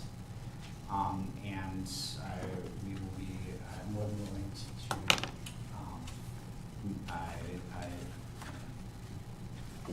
to develop a contract that will, on how the money will be allocated. So it'll be our own letter of intent, not. It's a modification, Okay. and I Yeah. think we can, and I would feel comfortable with, I authorizing Karen to adjust the letter of intent language along those lines. That gives us the maximum amount of flexibility. It sets a standard in terms of, yeah, we're here to play, but we need more details before we actually commit dollars. Would you be, I'm sorry, did you want to talk? Ryan, there's Go ahead. No, I can correct you. Would the board be interested, I've heard two different numbers here. I've heard the 194,278 number, and there's also a number that's out there that's floating up around over $600,000.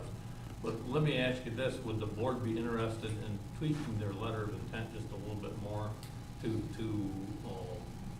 include the letter of intent for the 194,278.04 for the start process with an additional amount of money coming after we get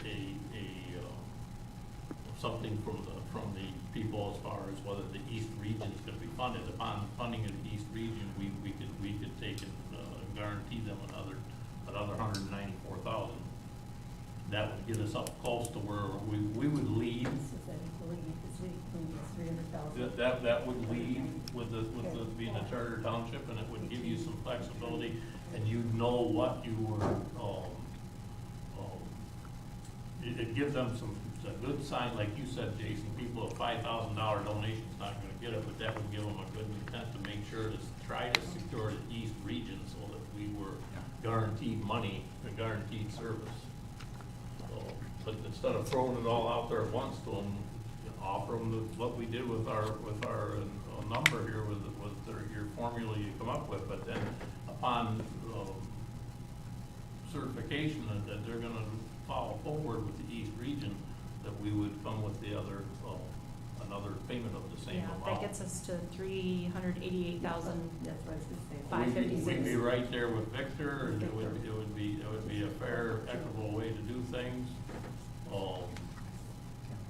That's the way I would do it. I don't know, I'm just a little different. And let me say this, just because you got, I thought of this, just because you got 757 households, that doesn't mean, that's households, it doesn't mean what types of households they are. Whether they have people who have private owned businesses, whether you have people, some of these agricultural properties, you know, they look at that and they say, well, there's agricultural properties, they don't do anything. They're some of the biggest users of the internet and some of the stuff there is. And a lot of our stuff that we utilize in ag today, no matter what area you're in, it relies on technology and that kind of stuff, the database stuff and all that stuff is stored, and we use that daily. And that's just, I mean, our tractors, believe it or not, run off the cloud, which is part of our internet server. The same server, and it runs off my phone, when I'm on my iPhone, when I'm in there, I plug it in, and the way it goes, I'm mapping stuff. That's what this is all about. It really, if you talk about these acres, yeah, they have a lot more acreage and less houses, but there's just as big a users, it's just as valuable to them kind of people is what it is. And you're talking about a bigger ag area to the north than really what you are here, but it's just as high-tech stuff. Joe was on the phone with me the other day, and I was planting the other day, and he couldn't hear me talk for the machine going off and me bopping at him all the time. But that's what that stuff's all about. It maps, it tells you where you're at, it tells you all that, it gives you all this data, it sends it to wherever you want to send it to, or wherever you want to send it to. This is a big deal. I think the broadband thing, my wife and I struggle with internet service terribly up in the road. See, but we don't want ours. We have Frontier and Frontier. we struggle with it every time the wind blows. What's the difference? I don't know, but that's the way it is. I don't know, because we don't have any problem, we have Frontier. The only thing that works, I can have my iPhone, and I shouldn't be plugging the phone company here, but I can have my iPhone, and my iPhone will work, and I can have my jetpack or whatever I got hooked up to it to make it work, and I never lose any service, and I can keep right on the roll. But if I take and try to run off of, stuff that some of these other providers have, it's next to impossible. That's my thought, is what you could do with this. You could write in the letter of intent and try to go a little different. I'm sorry, I should have. No, I just am No, trying to point. I didn't, okay. I didn't mean to cut you off if you weren't Oh, done. you're fine, I just. That's, I have two questions. Did we hear yet from the county about their own allocation, if that's a plan? To my knowledge, they've not indicated an amount that they're going to spend. did you ask? I asked Okay. a commissioner about, what time was it? An hour or so ago. To his knowledge, there has not been a discussion about the allocation at the commission level. And I know we have a roads thing coming up here at the end of the agenda. Was the intent for this $500,000 to come from ARPA or from some other source? I don't think it was an intention You're of pretty I much don't checking think, source source request. I don't think it's ARPA funds today. fund balance or. It's fund balance today, I think. Okay.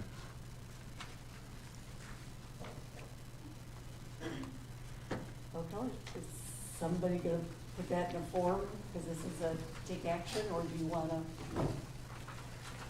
So I can make a motion Okay. if we, I need your piece of paper back.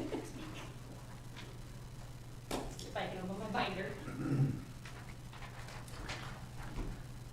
I move that we authorize Karen to develop a letter of intent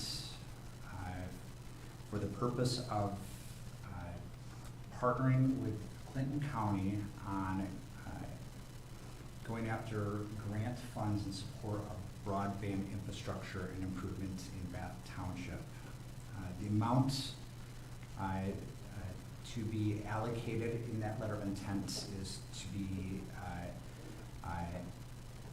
based on $256.64 per served household within the service area, which will include all households north of Clark Road, including Clark Road, and those rural sections of the township that are to the south and east of the township as designated on the county broadband plan slide deck that's been presented. We should be, I'm struggling here. The letter of intent should include language that this is an initial allotment, and there'll be a second allotment upon commencement of or an identification of a plan for service within Bath Township. Guarantee, a guarantee for service for Bath Township, the East District. A guarantee of service. Somebody's going. Yeah. So, No guarantees there. and that's the funds will be, is it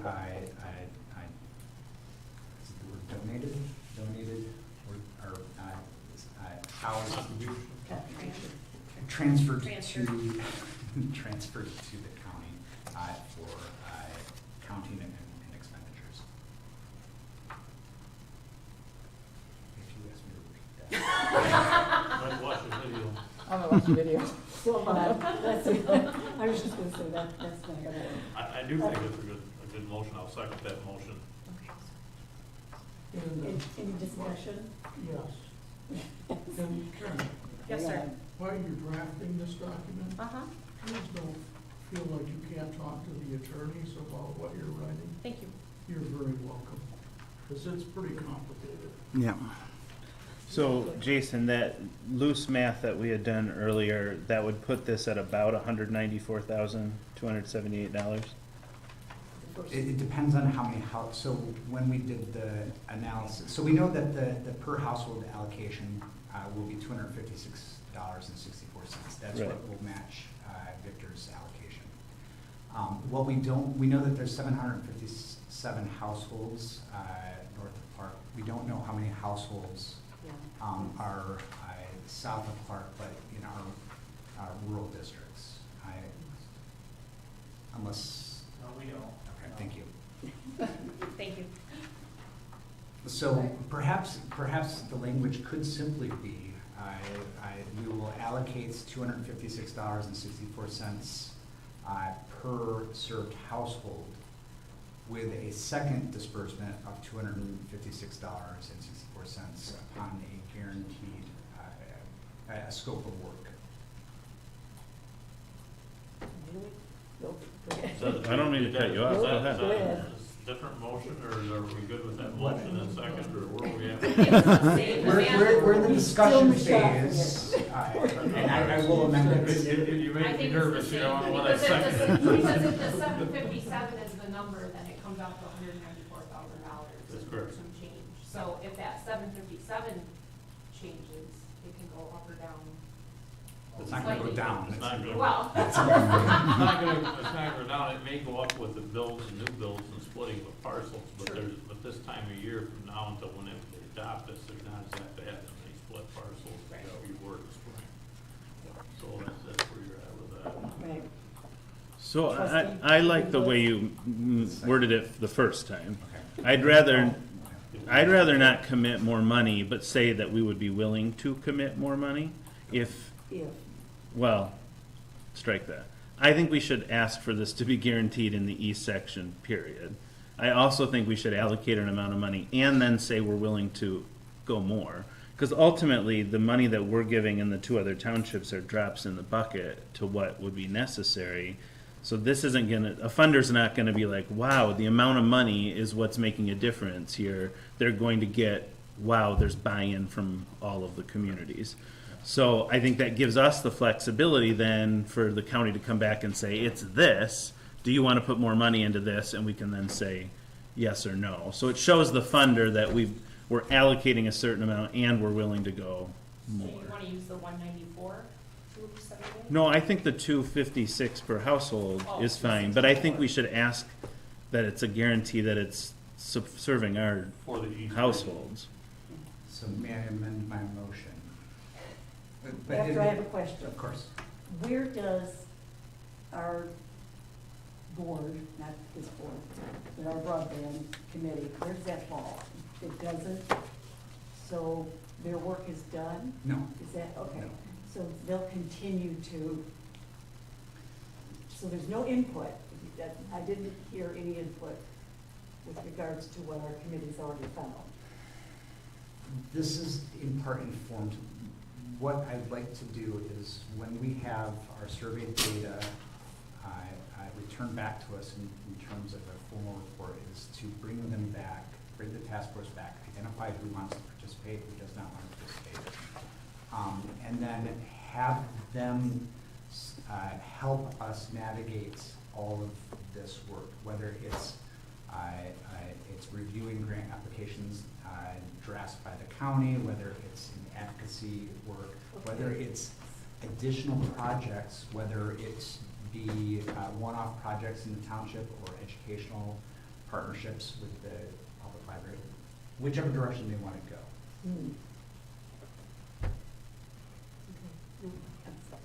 It seems like there's more options for our committee to talk about as well, beyond just grants. At one point, we had heard from, I forget what township he's from, but somewhere in like Livingston County, that talked about having a millage. Yep.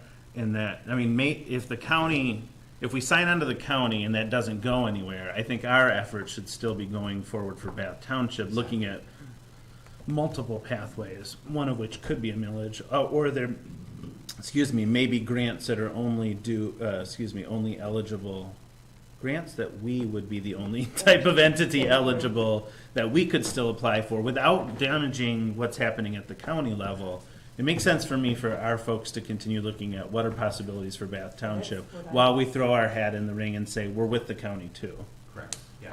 I was gonna say, even if we were funded at the $12.5 million, this doesn't fix everything No, it doesn't. for Bath Township. So I agree, I'm not a voting member, but I agree that there's additional work for our broadband task force to continue with in other areas of the township and in the same area that we're looking at right now. So once they follow what's happening with the county, then they can see to plug in what holes need to be. So the commitment was that there would be a set of recommendations that would be delivered to the planning commission, who would then deliberate and then make recommendations to the board for further action.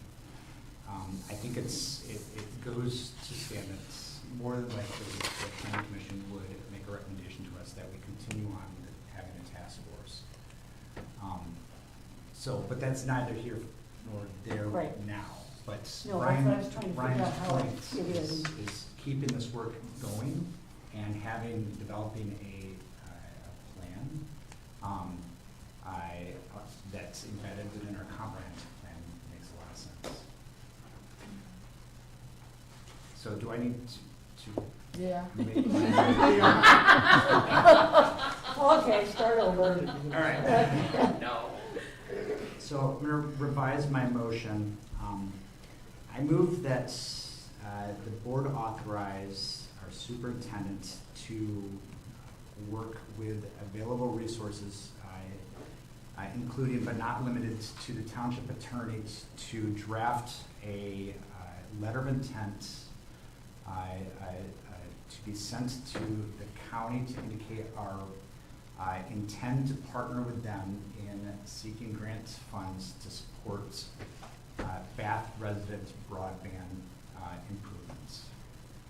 I further move that we authorize the superintendent to determine an amount of $256.64 per household of served households in our rural districts to the north and to the east. For an initial commitment to that letter of intent. I further motion, this is probably more complicated. That the letter of intent will indicate that upon a guarantee of service, infrastructure improvement and service to our township, we will allocate an additional amount equal to the first disbursement.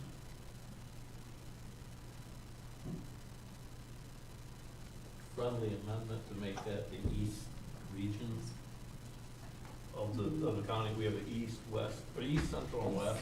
Friendly amendment, would you make that the east? The east or specific to Bath? I'm afraid, this is what I'm afraid of. I'm afraid of for our little 18 square mile section we have, that they may look at that and they may say, well, that doesn't say anything about we're not gonna just come to Bath and do this. Well, we're gonna do this because they broke us up by section. They must have broke us up by section for a reason. I'm thinking they didn't do that because they couldn't think of a better way to do it. They broke us up by demographics is what I'm guessing, by the way that all this stuff looks. So let me revise this. I think. Sorry. So for the latter part of the motion, in terms of the second allocation, that second allocation will be dispersed upon receipt of grant funds and for the development of for allocation to the east, the east proposed service area of the county plan. So it's contingent upon receiving of a notification of grant funds and upon developing plans to do work in the east section. You have the east, Marie, you have the center, which is the central, and you have the west, which is western. So the north would be considered, the north would be, in our area would be considered Old Township. The north of the county is in the west section. There's a map in that packet you have, and Yes. it shows it, and it shows every township which is in the map, and I will second your motion, the way you have worded it several times. So can I clarify? Yes. If the county gets a grant and decides to go with the west section, the way that you've worded the motion is our money would still go to support it.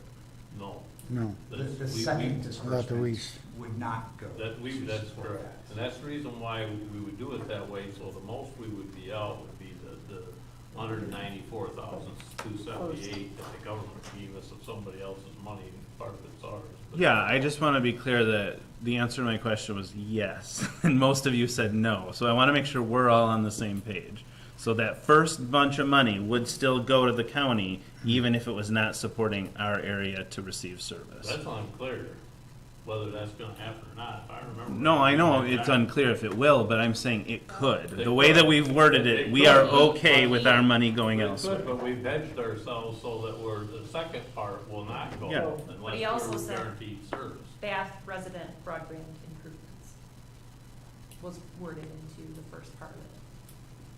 And that might be one of these things you may want to talk to the attorney about, is how you really want to frame that, whether you want to say shall or may. So Well, I think we have to give that guy, are we all comfortable with our ARPA money funding other people's internet service? If we are, then I think that makes sense. If we're not, then I think we have to be really clear about that. The question is where, in each one of these regions, whether it's the east, the central, or the west, is where's it going to start? It's only logical that my way of thinking is that the internet service providers is going to start to go in the east. Is going to start here in Bath because we already have. We already have a foothold in And go north, you mean? Yes. Okay. That would be my logical way of looking at it. Now, politics could play into it. There is some service, and Victor Township doesn't tell you this, they're telling you that they're gonna do all 36 square miles, but there is broadband internet service, because I talked to Jimmy about that Saturday. They want 5. And it's in Lake Victoria, it comes out of Langsburg, and it's not, and I'd be highly shocked if there isn't something in Ovid, but maybe not, I don't know, it was pretty backwoods. Well, in terms of discussion, let me pitch a far more simplified motion for the purpose of the letter of intent. Such a motion would be, I'm looking for feedback. I move to authorize the letter of intent that we will partner with the county. We will allocate at least $400,000 to the effort to be dispersed to the county upon a schedule to be determined. ARPA funds. I'm gonna throw that in the mix. Yes, you do. Yes. So the schedule to be determined, is that sufficient for a letter of intent, or do we even need to say that? I like your first motion better. Well, Sorry. the first motion gives you a little bit of protection. Yeah, yeah, You have something to hang your head on. yeah. So my We have a motion and a second. do I have a more, okay, great. Yes, you do. Yes. Could I ask another question before we start voting here? We're still in discussion. So my other question is about timeliness, because we have to spend the ARPA money by a certain date. I think it's 2026, right? By the end of 24. I thought it had to be allocated by 24, spent by 26. Yes. It doesn't mean it actually has to be physically spent. Right. It just means it has to be restricted to be spent on the project. So at some point, if this project doesn't move forward, we're gonna have to spend that whatever amount of money that's left in our ARPA funds. Has the county said anything about like a drop dead deadline? So you don't think they can put $12 billion worth of wires in the ground in a couple of weeks? I'm worried that they won't get a grant and, you know, we'll end up past the deadline of allocation of funds where we've allocated it to the project that no longer will exist. I think that we got room on this. There's room in this, and we have until 26. Actually, but you committed.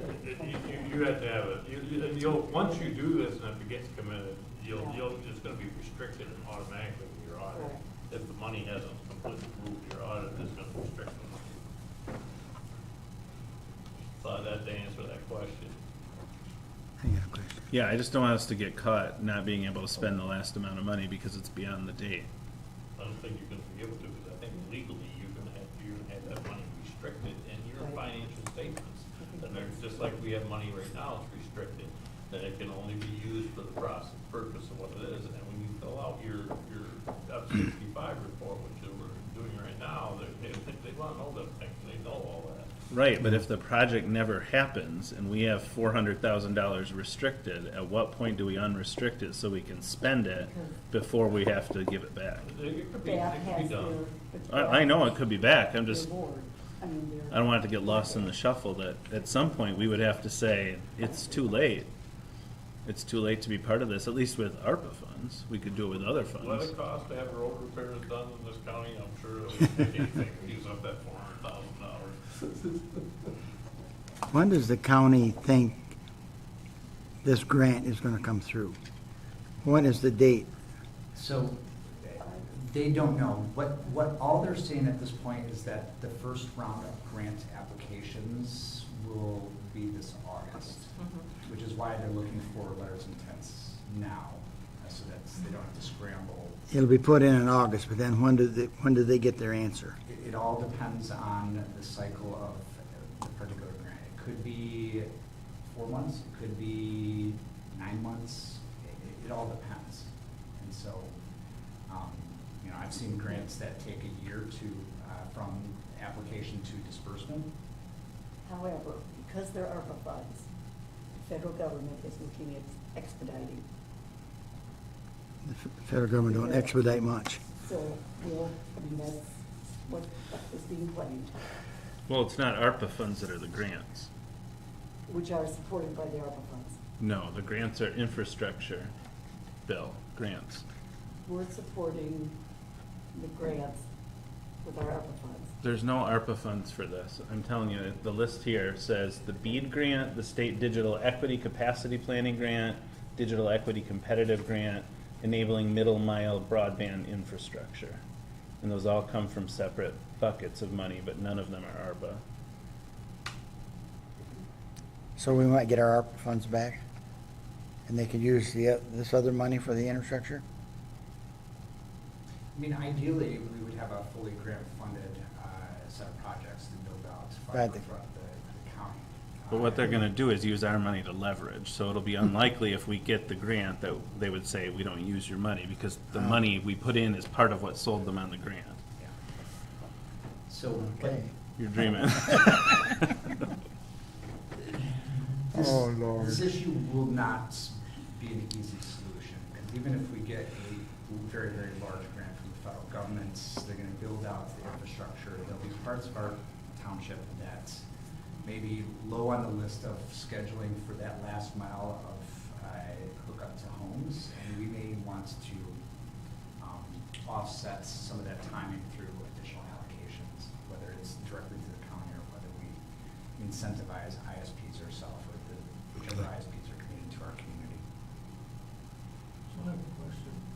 Will all the board members have their questions answered at this time? I have one more Yeah, question. we're still in that discussion. I want to ask. Jason, as your board, your committee that we have formed, has there been any discussion or any dollars put to the pencil, to the paper as far as what it would cost for us to fund our 18 square miles ourselves and do that in-house? Do we know how much the investment would be? All that we discussed was the cost of getting the data that would allow us to have quote shovel-ready projects. And so we have the survey data. We would need an infrastructure audit of our current infrastructure, which I've heard estimates of 60,000, maybe more. But no, as I mentioned before, I had a conversation with someone in this industry when he looked at the estimates in county broadband.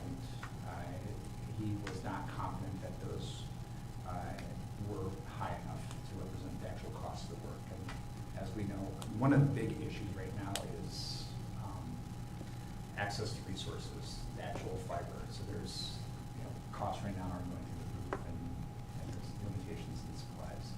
If you use the same math that they used with the 3,500 total homes, 12.5 million, our contingent of homes would be about $2.5 million. That math is super loose, but it's at least comparative to what they've given us here. So that goes back to more like what your Livingston County guy was talking about Yeah. bonding for it or whatever. I do have one more question. So it's been really helpful to look at this slide deck again with the richer conversation. So the timeline that they've put in here is that the county would issue RFPs in August of 2022. Not that we would be writing grants then. That they would be seeking ISP partners, and then in October 2022, those would be due, and they would be awarded in November of 2022. And then in Q1 of 2023, they would finalize awards. So I'm sorry I didn't pick up on this before, but I'm confused. It sounds like we're awarding rather than seeking in this time frame.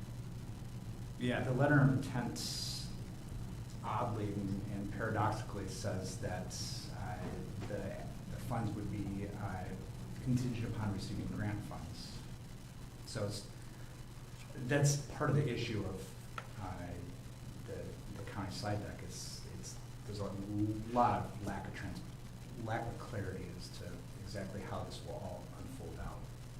Now, what I don't know is if the RFP for ISP partners is to collaborate on going after grants, because I do know some grants are, the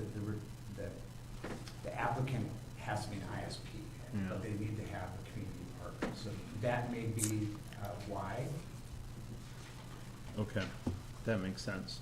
So it looks like the first task in this August, it really is to find a partner. Okay, thank you. I call for the question. We're done, Well, well, we got a motion on the floor. that's Any what, discussion? that's what the vote So is. now we're gonna take a vote. Right? Yep. Ms. Howe? Because I don't think there's any other, this is really tough. Going by, just to make sure I'm understanding, we're talking about the letter of intent, is what we're voting on. Yes. Mr. Wisswasser? Yes. Mr. Benzi? Yes. Mr. Almarigi? Yes. Mr. Felix Bliss? Yes. Mr. Rosecrans? Yes. Ms. Butler Challenger, yes. And I want to ask you to read that. Okay. That was a lot of discussion. Hope you guys didn't fall asleep out there. I thought it was excellent, thank you. It was. I agree. All right, we're at 13, unfinished business. E, which we are back at that policy that we talked about before. You had mentioned, the treasurer had mentioned that there should be some discussion with regards to this. I think we had different concepts, even though we heard the same thing. I am still looking for policy to be able to pay for those who have not been told, there is no quorum, had not been told that there was not a meeting. I thought that's what you and Karen were doing. That's exactly what I thought we were doing. What we ended up doing was, I guess, she talked, Karen, you jump in if I got it wrong, that our discussion went to policy and procedure, not whether this was right or wrong, or yes or no. So it expanded. But it's a policy for us to But bring my back to the board. understanding was it was addressing this issue. You wouldn't And set it's- policy about one issue, and you'd set set- policy to be permanent. Well, it wasn't just, it's any policy, correct? Right? Not No, you and I Okay. discussed the whether or not we should pay. current, Correct. This individual. no. We had already voted no Okay. on We'd that. already voted no on that. So you Okay. and I were using that scenario though to establish a policy that we would bring back to the board. Well, if you voted no. They voted no on that On person's this payment. person's payment, Right. then whatever policy we came up could be in conflict. No, it'd be from this period Move of forward. time on, not from this period of time back a ways. Okay, so we're saying, so I'm understanding, we're saying then that Ms. Aldridge is not being paid, so she has 7 payments, not 8, for her, I think it's 4, not 5. well, she got paid 3 times before. She was paid for 2 in December. Of 2021, which we said she didn't, Which was what was reported to us, Okay. and then she. and then 4 were Oh, no, okay. sorry, what did I tell you, 3? 3, sorry, she was paid for 3 in December, and then she was paid for 2 more. Oh, I The thought you other- said 4. For the other 2 that she, That's what the memo to us had said, 4. 4, Yeah. which would be the correct number that she attended. The 8th one was the one that had to do with one that, How do you get from 4 to 8? well, because you had 3 in 2021, 4 in 2022. Yeah, but you don't We haven't pay, paid 2022. she was paid for 2 additional meetings, so she was paid for 5 in total. In that she 2021. attended. And that's what she showed up and there was meetings for, Yes, 5. that's what we. So it was 5, not 6. Yes, that's correct. Okay, thank And you. then this, well, we'll take your numbers, mine are different, but we'll take yours, I say mean, she hasn't been 6. paid for 2022 yet. No. Nobody That has. happens at the end of this year. No, I understand that, But that's part of what you were saying, that would come out of 2021. No. Okay. You two are supposed to get in a room together and come up with a plan for how this would go moving forward. How, Compensation for committee members when a situation like this arises. and you're saying that this would be from this point on, not from back? Well, no, that's what you gotta decide. Yeah. Well, we already took action on the other issue. Yeah, but But you, that's what I'm saying, if you have a policy, you're saying it's gonna move forward, not, So it would not cover. so we would use it to determine payments for 2022 yes. and on. And- Effective when the board approved it Correct, and future. okay. You're gonna bring that back to the board. After you do that, the board's gonna vote on it. Right. Yeah. On the policy. Yeah, but are the two of you not on the same page? Is that the issue? That was the issue initially, and. Are you gonna get on the same page? I thought we were, I'm confused, because I thought what we did is, No. I what mean, we if talked they're not, we about shouldn't was waste it. Two different issues. Now you're clarifying. Yes, I am on the same page now. Will that help? With Karen. So we're talking about the policy that deals with what's happening for those who are not, not just committee policy, but this specific policy, correct? It's a policy about committees. About all committees. Oh, now you're changing, okay. We're not Well, I mean, changing you can't- anything. you can't do one No, committee that's without doing them all. exactly what we tasked you That's with. okay, whatever, that's committee, okay, so whatever committee, you, well, I think that's what we did. We sat in a room, yes, and we said, we reviewed this situation. Yes, And we we did. said, how could have this, okay, so the chair needs to email, confirmation needs to be sent back to the, or, well, that's what we They talked need to about call. for committee, for the planning of how you want to go forward. that's the With policy. the that's the committee. policy. My point was, and you've said it, we voted no. So this is off the table. We voted on it already. This Kathy's, Okay. the individual of Kathy's off the table, but the policy policy that you and itself I, that needs to be done for this one committee, no, for all all of us. committees. So, planning commission, Dan Kramer would email all 7 of his members and No, say, you're saying, and you wanted me to write what it is that you want. So I want to make sure I'm understanding. I thought it's what we agreed on, not what I wanted, it was No, what we agreed on. You said, well, no, we did not, but that's okay. What we're saying here Then I is, wasn't at the same meeting as you, because I thought we agreed I on the know, chair. that happens a lot, but that's okay. It's okay. Did we not agree that What the we're chair saying- would email? That I would write the policies for the committee. I didn't realize you wanted all the committees, Why would we have a policy And for that's- one committee and not the rest? because you have a lot of policies that are not. No, No, we don't. not for something like that. We don't have a policy for individual committees. We have a committee's policy, a payment policy. So this will be for all our committees. Yeah. Okay. Which then will be a new, and then it obviously comes back, which that was not an issue. Okay.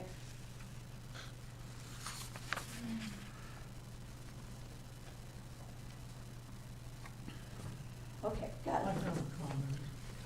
Yes. I would like you both to sit down and review how these people get paid. Because I think that's important, for I understand how they get paid. How do you And understand that they get way, paid? you could, No, it's important, how with do you understand they get paid? how do I understand they get Yeah. paid? Well, in the month of December, the administration takes a look at the minutes of every meeting, and it used to be Kathy did that at one time, okay? And they record off the minutes every meeting that you were at. And it gives them a total, and the amount has changed over the years, Correct. but that's where the total comes from, that So it's say, off minutes. is off the minutes of the meeting.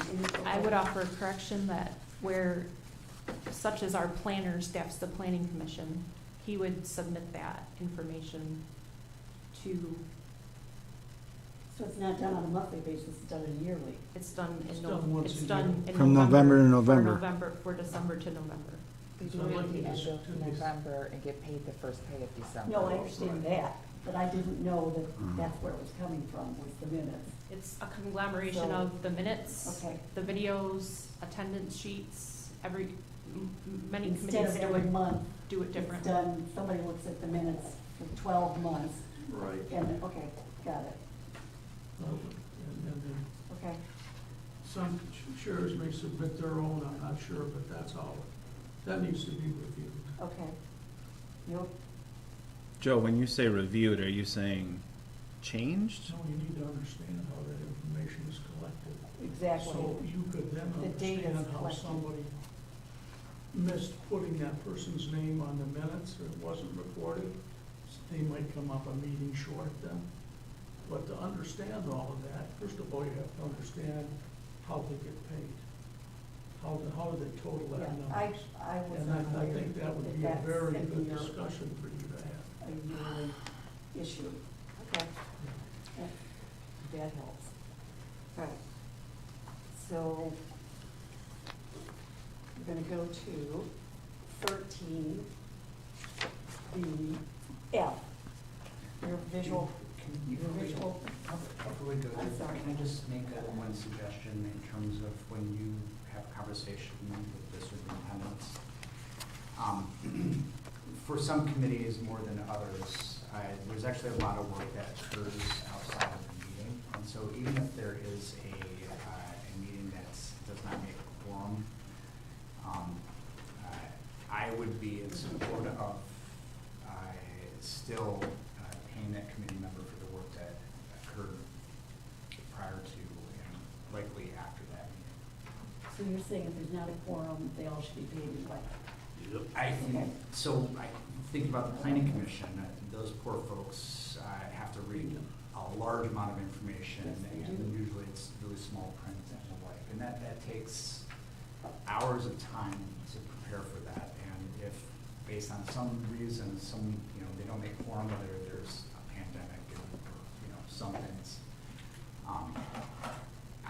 I wouldn't want to penalize them for, finding out. And then it's a question of last minutes, did they get the call before they started the work? Did they get the call like an hour before? I mean, it gets ridiculous at a certain point when you look at it. I would steal an idea that Wiswasser dropped.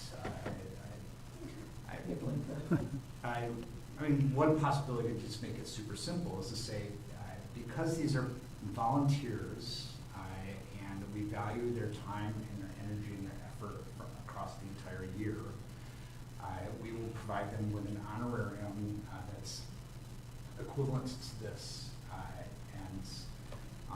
We do have a policy, attendance policy, that would, if there's 3 unexcused absences, so that we don't have staff counting, who attended 12 months of meetings for 10 different committees. I just think it's not a great use of time. Whatever money we would have saved in not counting the 5 people who didn't show to, whatever committee, would have been lost in staff time and fringe benefit amounts. Okay, so if I'm understanding, if there's $25 for 12 meetings, Yes. they get paid $25 for the 12 meetings, whether they show or not. So I would Is say that- that is that let's just correct? make it simple, say there's 10 meetings a year and it's $25, it's $250. Right. Our policy should be that anyone who commits for a year of time gets $250. $250, okay. Pending whatever policy language you want to add to that. Nope. But it's not counting every, Appreciate- it's just a suggestion. Oh, no, I That's understand what I that. suggested just last didn't know meeting and it they was poo-pooed on it. there. That was, but, so whatever volunteers, that's, I got it. Okay. Yeah, oh, virtual public comment. I need to get to, so it's 13, B, L. It's the virtual public comment. I'm going to mirror exactly what was said in our first public comment. I think that's an important thing to do for Bath Township. I have checked with others, and some do, some don't, all depends on you know, who you're looking at, who's progressive and who isn't, for allowing people to have public comments who can't come. As simple as that. So, okay, go ahead. I have a couple questions unless members have questions. No, that's, you're up. I was just wondering, it wasn't clear in the memo, is this based on a request basis, that somebody would make a request in order to have the two-way communication available to them? Or would this just be, can be used at any time, it's just always, every meeting there's a two-way communication? Every meeting is two-way communication, just like we did on Zoom. Every board meeting? Okay. That's what we did. No, I think- But is it, trustees? yes, that's my other Yes. question, is it strictly board of trustees meetings? Or for all our committees, it would be Yes. wonderful for all our committees, as far as I'm concerned, only because people who can't come, they would like to be able, planning commission, prime example, Sure. board of review, another prime example, you should be able to listen, Sure. which you do, you can listen, you just can't comment. Right, so my only concern, if we do all committees, there would then need to be a staff member present for each committee in order to facilitate the two-way communication. Okay, I'm gonna say something really off the wall, guys, so hang in there. I'm responsible for running meetings, so would that be my responsibility? Yeah, Jason's looking at it. I mean, when you really look at it, that is a responsibility. Is Would there you a be learning able to curve? do that? Sure. Yes, I can learn it. Marie, I've seen you ask people to print something out for you, so Yeah. with all due And respect, that's I'm not true. sure if you could live stream a meeting I on the think I could internet. live stream a meeting. I think that would be a learning curve that, yes, you would have to do it. And yes, I do ask people to print things off occasionally because I don't have Excel on my printer. And he did have it set up. Our IT people are really good at that. So, and they don't mind, frankly, if I have to ask 2 or 3 questions. They're very good at setting it up. So, in doing that, it takes care of an issue that saying we'd have to pay a staff person to do it. That's my responsibility. I So, want. it's not my responsibility to have to learn how to print a piece of paper. It's not. I mean, I would argue it is, but go I ahead. know you would, but hey, that's what you got a secretary for. Madam Yes. Supervisor, you have Yes. 100% of my support in being the person who Well, manages the two-way that's, I've communication of these done a lot of meetings. thinking on that one, believe me. And I am confident that you can master that skill. Thank you. My pleasure. Be- And, it'll do. I also appreciate your willingness to do that, because that is a commitment. It is a commitment, and it's something that doesn't come lightly, as you may be aware. It does So you're not come volunteering to come to I every am. committee and live stream lightly. No, and we're do talking about the two-way? board. We're talking about the board. I don't know that that's what Jason was All saying. the committee meetings. No, Oh. I must have misheard. I thought you were volunteering to do it for every committee. Oh, no, we haven't decided every committee's gonna have it. I think Well- that's a good idea, but I withdraw my support. Sorry, I have just some additional questions. shame on you. Unless somebody else does right now. Okay, so if we're going to have the two-way communication available for all the committees, then we would probably need to have the live stream going for all committees, because how are people gonna know when to call in? How are they gonna know when public comment is happening? So then somebody needs to be able to run the camera system, which currently I am the only one that runs the camera system. Correct. That's what I was saying was hard for Yes. not just Marie, but So- any of our volunteers, Marie. I think that would be asking a lot of. No, well, that's what I'm questioning when you say a staff person has to be there. You were there during Zoom, so I'm not Yes, but that's understanding. using Zoom, that Right. wasn't me using professional audio and video equipment. So you're saying it's different? Yes, it is Okay. different than just using Zoom. Okay. If we're But it's the doing same the live, concept. if we're It's doing the the same- live streams so that people know when to Yep. call in for public comment. Right now, we're is- live streaming, Right now, we are right? currently But not live on Yes, Zoom. but No, you we are not can't on Zoom. No, because there's no communication. In other words, I can hear and I can listen, Yes. but I can't talk. Then Zoom would be a separate thing that would have That to be would- facilitated at the same time. Most likely using a laptop. Sure. And having a Zoom conference call on. Sure. So that That's people what I can did for call my in last. So then it would have to be facilitated for somebody to ask them to indicate that they want to make a public comment, unmute the specific people, tell them to make comments, similar to what I did when we were doing Zoom That's meetings. correct. But it would be utilizing the laptop while also having the audio and video going in the audio video room. Sure. No, I So get it. there's several different layers to this that may be complicated for a committee chair to handle. And During a meeting. truthfully, with video and audio equipment, I mean, yes, the equipment that we have currently is old and outdated, and I would like to get new equipment, which I will hopefully be bringing a new proposal to you all in the next month. I wondered about that. However, having somebody that isn't necessarily experienced using that causes concerns on my end of something getting tampered with. I don't know what was changed, settings, there's a lot of just human error that can happen with that if So you're not is- used to working with this type of equipment. Okay, so one of the contractual agreements is with coordinated communication, correct? Contractual agreement. Yeah, your contractual. I don't agreement. have a contract. I'm not a contracted employee. I am an appointed employee. At will employee. All of our.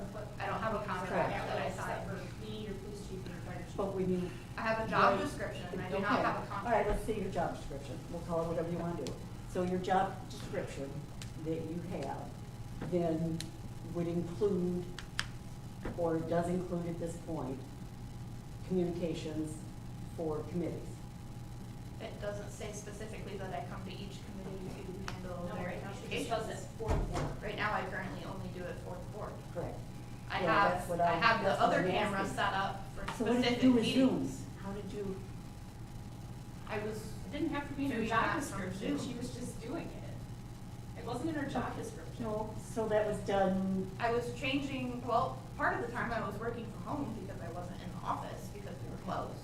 And then the other point of the time, I was changing my schedule, all the time in order to be able to do Zoom meetings. And it was a very hectic schedule that I was not working normal hours, and it was very I mean, there's 15 committees. complicated. no, I understand. And what you're looking at, oh, I'm sorry. Sorry, Taylor. No, you're fine. That's, I worry that we're getting bogged down in the weeds. I mean, We currently, are. we do not have two-way communication.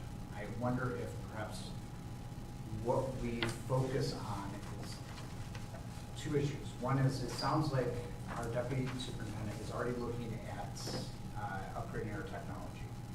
Is that? Yes, that's accurate. Okay. So to address Ms. Ritchie's comment at the beginning, we are looking at improving our technology, which would help all of this. I wonder if it makes sense if, rather than focusing on all the committees, let's simply focus on? focus this one. Yes. on the board That- for two-way communication. Gotcha. What I would ask, Marie, is would you be willing to look at neighboring municipalities to see what their policies are?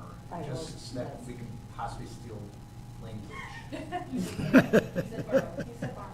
To have meaningful conversations steal it, and but ask for we'll take- permissions to borrow language related to policies on two-way communication. That would be easy enough to do, already done, so that's okay.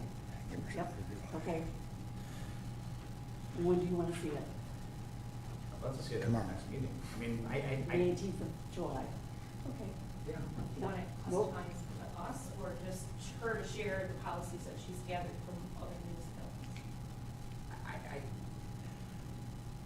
My personal opinion is we should move on this as fast as possible. I mean, if we had a sound Over policy here. in hand that was informed by the policies, effective policies of neighboring municipalities, that's something that we could act upon.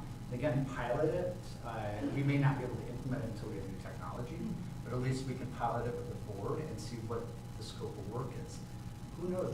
Technology may change and maybe it becomes automated in the future. It's just simply a button a white button that a chair has to press. I don't know I'm not a tech person, but But I think it would be a solid step to at least get the board up and running with two-way communication. With sound policy behind it. One thing the planning commission is looking at is another projector. Am I saying that correctly? It's been proposed, I haven't seen the packet that Taylor's put together, but there are recommendations by the planning commission. Right. For some of the equipment that's in that packet. So that what you have for planning commission would be the, I'm sorry. Yeah, no, just along the same lines, we've been looking at a boardroom upgrade now for over a year. And I think we really need to get everybody's input. I know the planning commission members that I've spoken to want to go to a very, very large screen TV Right. so they can see their Plans. plans. Correct. Okay. And I think there'll probably be some other suggestions. And I think we should look at the whole package at the same time, rather than just trying to look at two-way and then make some other adjustments that don't work with that system. I think we should look at the whole thing, and real soon, it'll be September, and I'll welcome the board to the next budget season. I think it's a big budget item. I think it's a big number. But I also believe that we should do the whole thing, so when we do it, everything works like this, all this stuff works together. I would go along with that because, and I've talked to Miles a number of times with regards to this, because that projector they would have would make it so our agenda, Well, everything that we have would be on the board. you can put a large screen Or a large projector screen, in the however. center and shine it on that whole wall if you'd like to. Well, you could, but that kind of cuts off the way we have it. We'd have to, you're right, it would have to be fixed differently. The planning But- commission has taken some action on a resolution to recommend to us Yeah. some things to buy, so I think Miles is gonna work with Karen to make sure that that language gets, Which makes To her. sense, because then the board would have access to this larger television. So our agenda, our packet, everything could be electronic, so that everybody could see what we're doing instead of me having to read the numbers. That would be on there, and we would go next item B. So that would be incredibly helpful, but it is an update. It is, it's an upgrade. But I think we're looking at an entire board room upgrade, Yep. not All right. just trying to piecemeal this. Now, that's not something, I didn't know that you were working on, so that's a communication that I don't have. Well, I So- haven't communicated it with anybody. I've been gathering information from other municipalities so But that it I should, can that's exactly. create it and then bring it to you all once I have all of the information. Okay, It is not by any means ready yet. I have finally gotten all of the communications from all of the other municipalities that I reached out to, and I'm now working on So figuring out why how not- that relates to us. so what Jason has said, which is probably true, that you already know what they're doing. No, I don't. Okay. I asked for the equipment that they use Not the in their policy. work. Okay. I haven't asked for a Okay. policy. All right, okay. Okay, got it. There isn't any reason, from my standpoint, that it wouldn't be shared on a regular basis. You didn't From- share with us that you from were going to. It wasn't meant to be Well, sure you do. secret. You I've do. been creating a proposal to You bring had back to to give it to you me. all. I had to give them to you? I don't have them. Policies for other townships? Oh, that. Well, you just Yeah. laughed at her and said, why didn't you tell me that? You didn't tell us that you were gathering policies from other townships, so. On their two-way Is that, communication. if you want to know, that's not a problem. But you're saying you just chastised her for No, not sharing. I just said, because, well, that's because it affects the impact. I don't have an impact at this point. Jason just asked for the impact. So that's something that, I can do. But no, chastising is not what I'm, You just- it certainly felt like it from over You here. didn't- You all- You didn't share that information. Why Well, you didn't need to know share what that your peers are information? thinking about it too, and you snapped at her and held her plural. to account. And it is. I don't know why we don't know and Well, why I'm we not shouldn't going to be bring able to know. something that's not finished to this board. I'm going to bring a final product to this board. But then, if we have a final product to this board, how do we know where that product was created? It's like making You something. don't. It's Bring it not to our you job and to know explain that, how Marie. I It's the created it. staff's job to do that. Yeah. That is why we hired them. We brought two other ones and you didn't like them, and they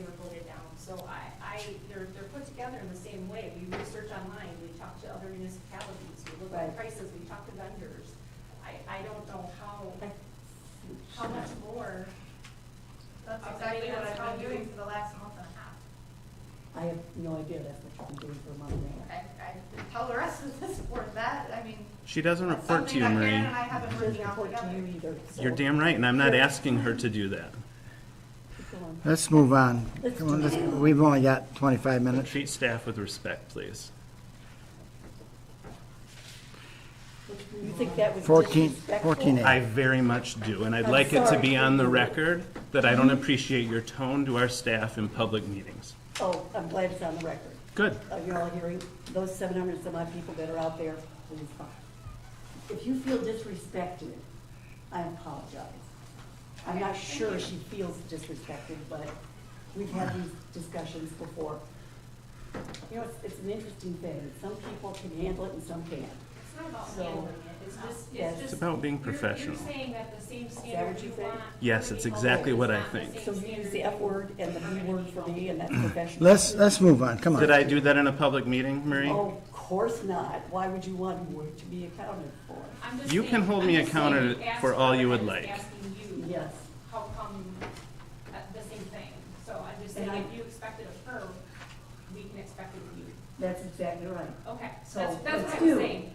Let's Yes. do that. That's, so you and I will sit down and have meetings, and each week we'll exchange. No, no. No. Well, how will I know? Why do I You need to won't sit know. down? Her job is not to report to I thought you. she just, On this board. well, you just, I will not. I absolutely will not. well, I'm sorry. We're talking about. I I'm know you talking are. about the policies. Go ahead, Jason. So we all value what we're trying to accomplish here. Yes, we do. And all I'll say is that I think what Marie was asking for is that this has been a topic of conversation for quite some time. It may have been helpful to just We've let. never stopped working on it. And I trust that, and I have no particular issues, but I think what she was trying to say was that it would have been helpful to know that the staff were working on a second plan. At the same time, I think that sometimes the tone comes across as aggressive, and I don't have the sense Nope, I that that's get intended, that. but I think that's where the conversation kind of broke down. The more that we can share information about what our priorities are, I think the more that we can avoid these kind of tit-for-tat conversations. They're not necessary, and nobody likes to hear them. I'm not blaming anyone here. I'm just saying that There. there's good points on both sides, and I'm just trying to listen to each other with open ears, I think is important. Yes, ma'am. Thank you. We recognize that there is a need for improvements of technology in this room. We have recognized that since before this policy came out. And during Dan Watich's time here, he asked for a vendor to come in here and look at a total boardroom revamp. At that time, it was like $30,000. So it's not, and I appreciate recognizing that it's not a cheap endeavor. We are trying to improve so that people can hear us at home. We are trying to improve so that if the goal of this group is that people call in for public comment, if that's what you decide, that they be able to do that and we hear them and we're able to respond back if that's what we choose to do. So we have never stopped working on this. Dan started the work, it has transferred to my office, and she has not stopped. She's had 2 or 3 iterations that have been brought to this board. A couple of them have been rejected, and that's fine. We've continued to work because it is important for the people to hear us. So I just want to say we've never stopped working on it. It is a priority for staff that it be improved. Thank you. And I think whether I can speak for the board or not, You can. I can't. I will say from my Speak own for personal yourself. comments, that has always been the thought, that it continued to play. What bothers me is the time frame. We've been back meeting for how long now? Almost 2 years? And that's a question that I don't understand. I can always hear. There's never an issue with hearing. It's not the hearing part, it's the speaking part. It's hearing for people at home. people at home do hear. No, they don't. Can't I was hear. home and I couldn't hear when I was sick. Why is that? That way, They can't hear. you can't hear through these mics. The mics aren't good, so. Yeah, that's why No, we're Meg- going towards Meg is this. telling us no. No, I can't hear. And that's the point then. So the Yeah. microphones aren't any good. Okay, They're but not it, working. and it's feeding into a 10-year-old system that was here unfortunately when I got here. So So, we're saying, like, we're working on it, but when you reject previous proposals based on certain items, or right, that's correct. we have to go back to the drawing board. And so, No, you don't have to go back to, not, and I know what you're talking about, but it's not going back to the drawing board. It's being able to take what was stated and go with that dollar. the rest of the board rejected If- that. If we have ARPA funds that are available, that's one of the things that you can do is upgrade. You can use that. Okay. So when But you those two speak of that proposals as have been being, rejected. So, No second. Okay, no, it's not, die due to lack of support. Okay. so what I hear is you guys are actively working on it. There was some complexity because we tried to do policy as well as tech in the same proposals. I think that's where it got knocked out. It wasn't Okay, necessarily. so if the we've proposals. separated, was now that we've tech is here separated. and policy's there, okay, So we can keep I, driving forward. yes, and I think, it's, we are prioritizing both policy and And tech. tech. And so Okay, I think if you can do the leadership on the policy, and bring some ideas, while they bring tech together, then we're gonna make real progress. Okay, you ready? Yes. You've been ready from the look on your face. All right. We're at new business, correct? Yes. Okay. Because we're gonna take even though it's an item for action, our virtual public comment is gonna be put on hold until, July 18th, okay. You could- Well, I guess till July 18th, that's the next meeting. so that we'll have a chance to talk about it. Okay. So new business, 14 on the agenda. So items for introduction and discussion. And it looks like it's the Meadows Clinton County Road Commission construction estimates. Thank you. So this project was a project that was brought to us in 2021, late in the year, third quarter, October, as we were planning for 2022. Originally, the Meadows, which consisted of English oak, tea-berry, black walnut, sundew, periwinkle, and white clover, which was a 1.7-mile mill and fill, was originally $445,000. At that time, because we did not have all of the funding, it was delayed. Members of the road commission have expressed an interest in bringing this was a project that they wanted to do but didn't have the full $145,000. So bringing this back, and Al or Joe, you can help me at any time, we asked them to reissue the pricing. Mark Trotter did so with his staff, and they actually offered 2 different construction estimates. The first one that you have is the total of 2 phases, 1.85 miles, phase 1 and 2, for a total cost of $565,615, and that has a 10% contingency of $51,420. The second one that you have is phase 1. That's 1.22 miles in the Meadows subdivision, mill and fill, and it looks at taking care of portions of black walnut, broadview, and English oak. And that's at a lesser cost of $362,000 approximately, with a almost $33,000 contingency of 10%. They have the capacity to do more work this year. It is up to this board whether it be this project or no project or any of the above. So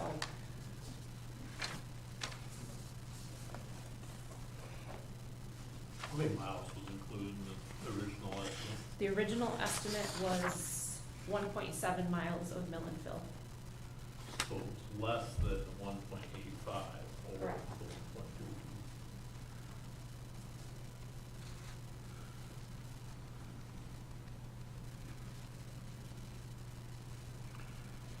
And this money's going to be coming from the general fund? It could come from general fund, yes. No. General fund balance. No, when you say it could, where else would it come General from? fund balance. Okay.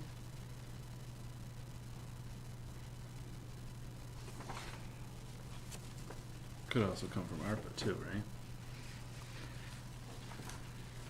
I think sewer and road improvements are included in that as well. Yeah.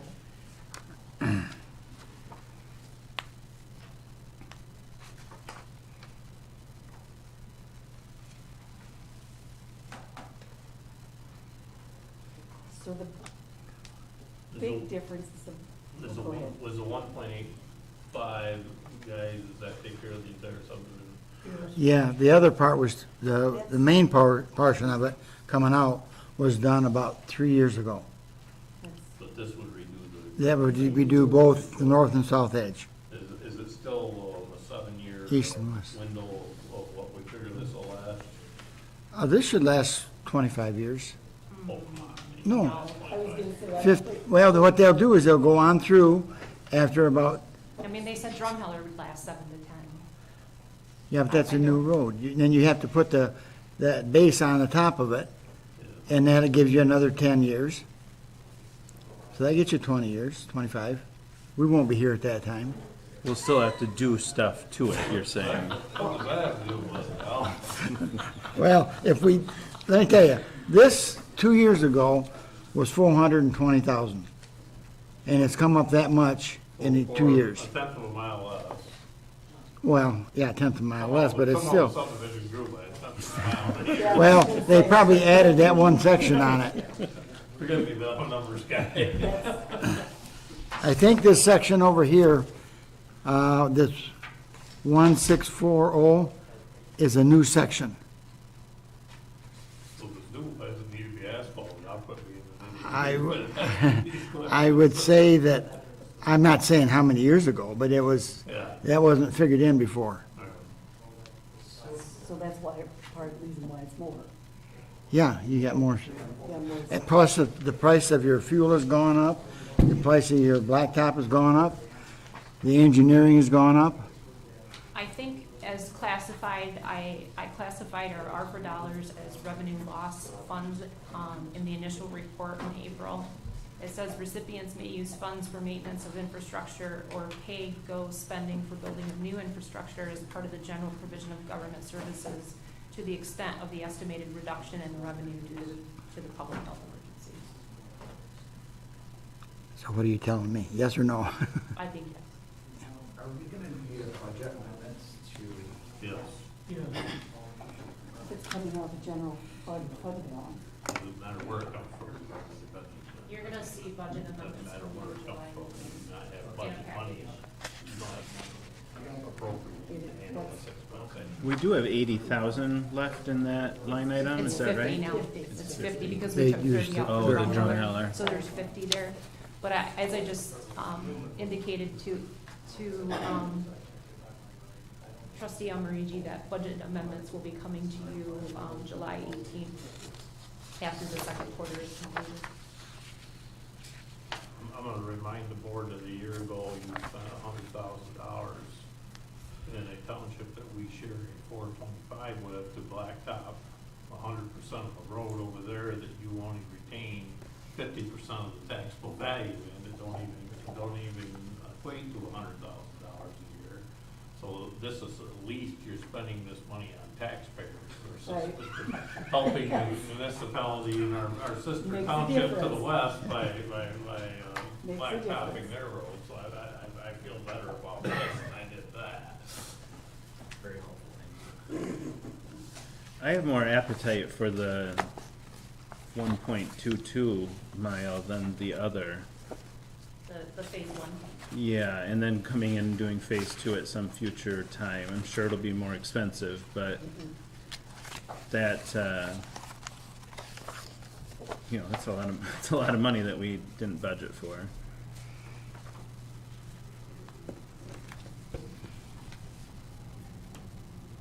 Just had a plan. Well, I could support either one of them. But I would be reluctant not to do something with the costs going up as fast as they are. Yes. So what we're looking at for a budget, whether we have to do it for whatever we need for the $565,615. I'm looking for page. Is that, Or 362. or, well, but what I'm saying is that would be the major, That would be the total. so it's $500,000 is what? A little bit more than $500,000. Okay. These roads are, you road people, these roads are significant dire need of repair for our traffic now. They're not good. I don't have Our- Yeah, our the data, contractor the, says we need to Yeah, do stuff. That's what they say. That's what they say. I don't have the Pacer data. I'll remind the board that there's significant tax value in this subdivision. Yes, there is. Yes, there is. Significant, That's there's why. significant value. With that being said, to move the meeting along here, I will recommend that the township approve the $565,615.55 and complete the entire project this year. Take the money out of fund balance to pay for this and compensate the road fund for the repairs. I'll second that, so. I'll third it. Discussion? Isn't this just an item for discussion, introduction and discussion? We've discussed this before, This has been. and so this Why is just under items? it's just a You holdover. need to get this stuff on the docket for the repair for the year, because this time is gonna run out, it ain't gonna be that long here in July. Yeah, the county's You're in gonna, August, you get in September, and they quit Yeah. laying blacktop at the end, some years in September and October there, and it gets pretty bad. I've heard about this for as long as I've been here about it. Why it's under items for introduction and discussion, I'm not real clear. If that's, are we supposed to just, we're discussing it, now we're gonna It's just a do motion, it. I mean, you But you guys can can't. make a different one. I if you want. seconded it. well, I third it. that's, I'm understanding that, but can you Over and done move? with. Let's go. We got 8 minutes. Well, whatever's left goes on the next, but, I don't know what there's to discuss, frankly, I'm not sure. Because I would agree with that amendment. Part of the $10 million in summer taxes you're gonna collect comes out of this particular Yes. subdivision. This is part of has the schools and EMIFD and all that good stuff. Yep. And it's where these people pay this money to live there. We approved this years ago, and we were thrilled to death to get all that development over there, but we never really agreed we was gonna fix the road, just like the 425 thing over here at the well. We never agreed we was gonna fix that road either, but we did. Look at Hawk Hollow. All that was responsibility of the board to take care of this stuff. Brian's got a question. Yes, I'm gonna vote no on that. I think we should go with the cheaper at this point. We continue to kick the can down the road with this revenue conversation. We continue to think we have more revenue, and every time we come up with revenue, we cite the same sources of revenue. Eventually, those sources are all gonna run out. So, I think it's more fiscally prudent to do the smaller at this point.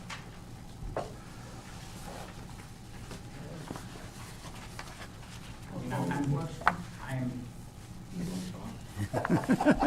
if we do that, we have to take that as a motion. Is that what you're calling a question? Is that the I will motion? vote no because I'm uncomfortable committing to a $500,000 budget amendment without looking at other aspects. I am in support of the projects. I think we need to do it. But we already have we started with an unbalanced budget. And you're gonna next year too. I get that, but The next without the next having- meeting, you're gonna increase your fund balance by another $250,000. No, with your audit, with your leftover money Your from last leftover. year, and that's where you're gonna go with this, and you know, It's it's great to be, politically, yeah, that's not the right word. It's great to be fiscally responsible and to do all this. I have no problems with either one of you two rejecting this. I just think that some of these, I look at the taxes every day, guys, and I see what these people are paying and everything. And you know, I'm fortunate, I live on a blacktop road, it's a primary road. A lot of people don't, a lot of people it's not a priority. But people who come to the community and they build a $400,000 home, they in a subdivision that's got blacktop when they start out, they expect to have a blacktop road after living there for 10, 15 years. And it's our responsibility because they've paid taxes all these years, and we've used that tax money for all these other programs we did. We've used their tax money for the police, we've used it for the fund and fire. We did all these improvements and all these things. We provide more services. I just talked to a guy today in Holland Township. We provide more services and stuff than what they ever dreamed of providing up there. And we're still running a fund balance. We still have money. We still have money left over. We have money that's invested. It's up and above for 2 or 3 years. It's up and above what these expenditures are. And so I respect both of you people, and I respect your opinions, but I just feel that you need to take care of business once in a while. Once in a while, you gotta buy some new machinery, and once in a while, you gotta buy some new roads. I'm afraid I would agree too. I would vote yes. For Can I call the question, we can vote now? Yeah. as long as you take a motion. We got a motion. Stephen Jones. Second. That's the motion to call a motion. Okay, is it for the 565,000 Yes. Yes. feet? Okay, okay. Yes. Thank you. Mr. Benzi? Yes. Mr. Amarigi? Yes. Mr. Funes-Bliss? No. Mr. Rosecrans? Yes. Ms. Butler Challenger, yes. Ms. Howe? Yes. Mr. Westminster? Although Yes. it's not proper.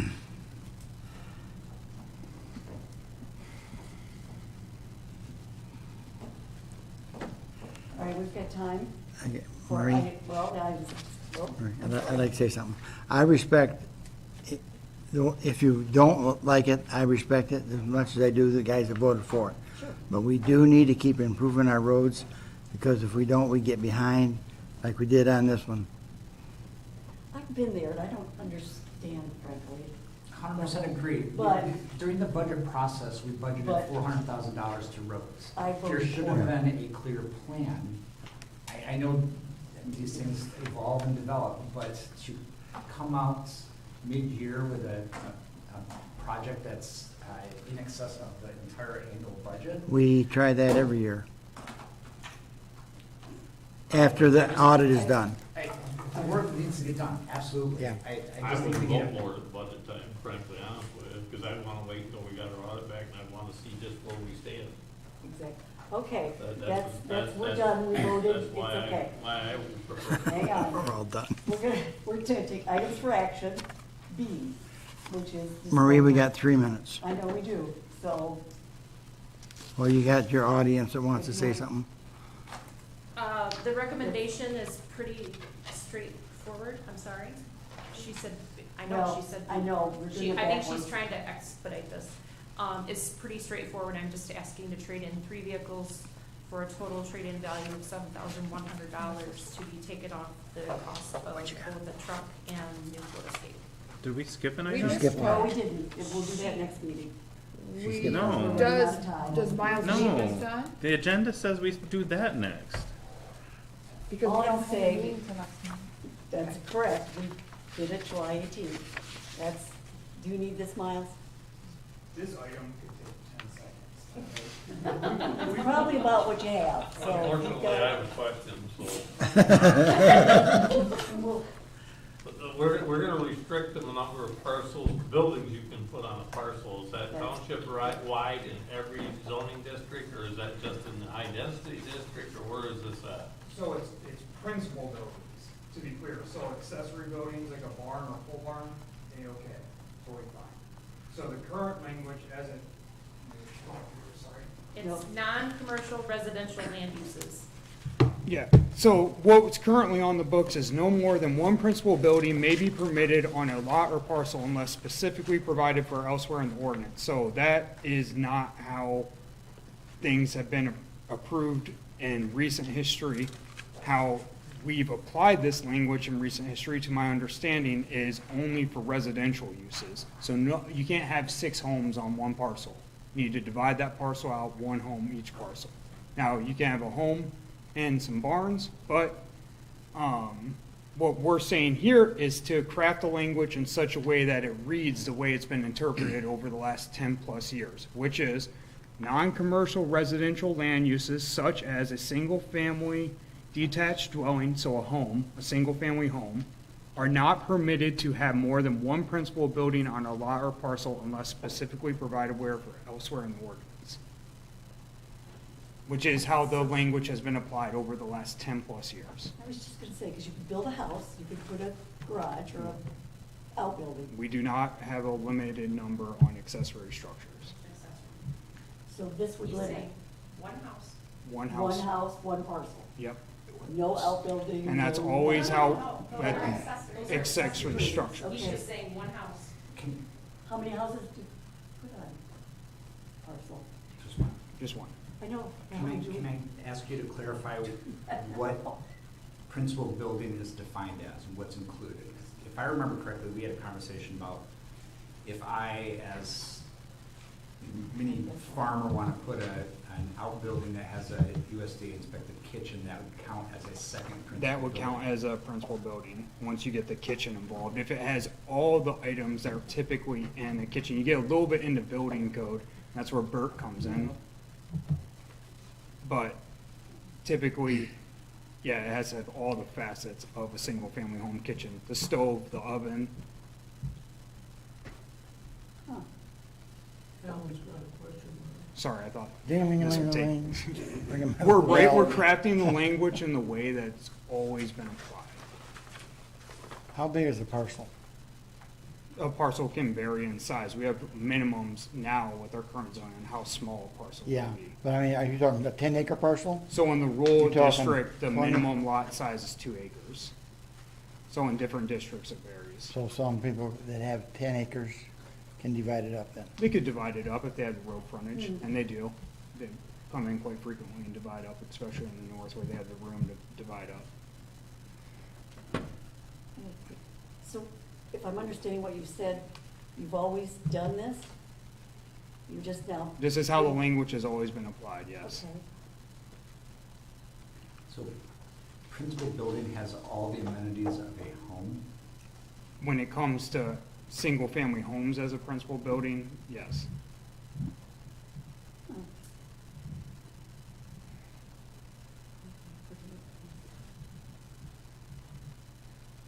So where this, I guess, the reason that we're creating specificity here is this is for non-commercial residential land uses. This, how it was written before, one could interpret that to apply to commercial land uses. And that would not be how this ordinance has been applied for the last 10+ years. We need to explicitly call out that we're only talking about non-commercial residential uses. So when a commercial wanted to do it, you told them they couldn't do it, or they could do it? That is incorrect. When a commercial one has come, when commercial developments have come to the township over the last 10+ years, if they have more than one principal structure per parcel, they've been approved for the last 10+ years. So this language is in conflict with the realities on the ground, and therefore either the realities on the ground, it's better to change the language to meet the reality on the ground in this case.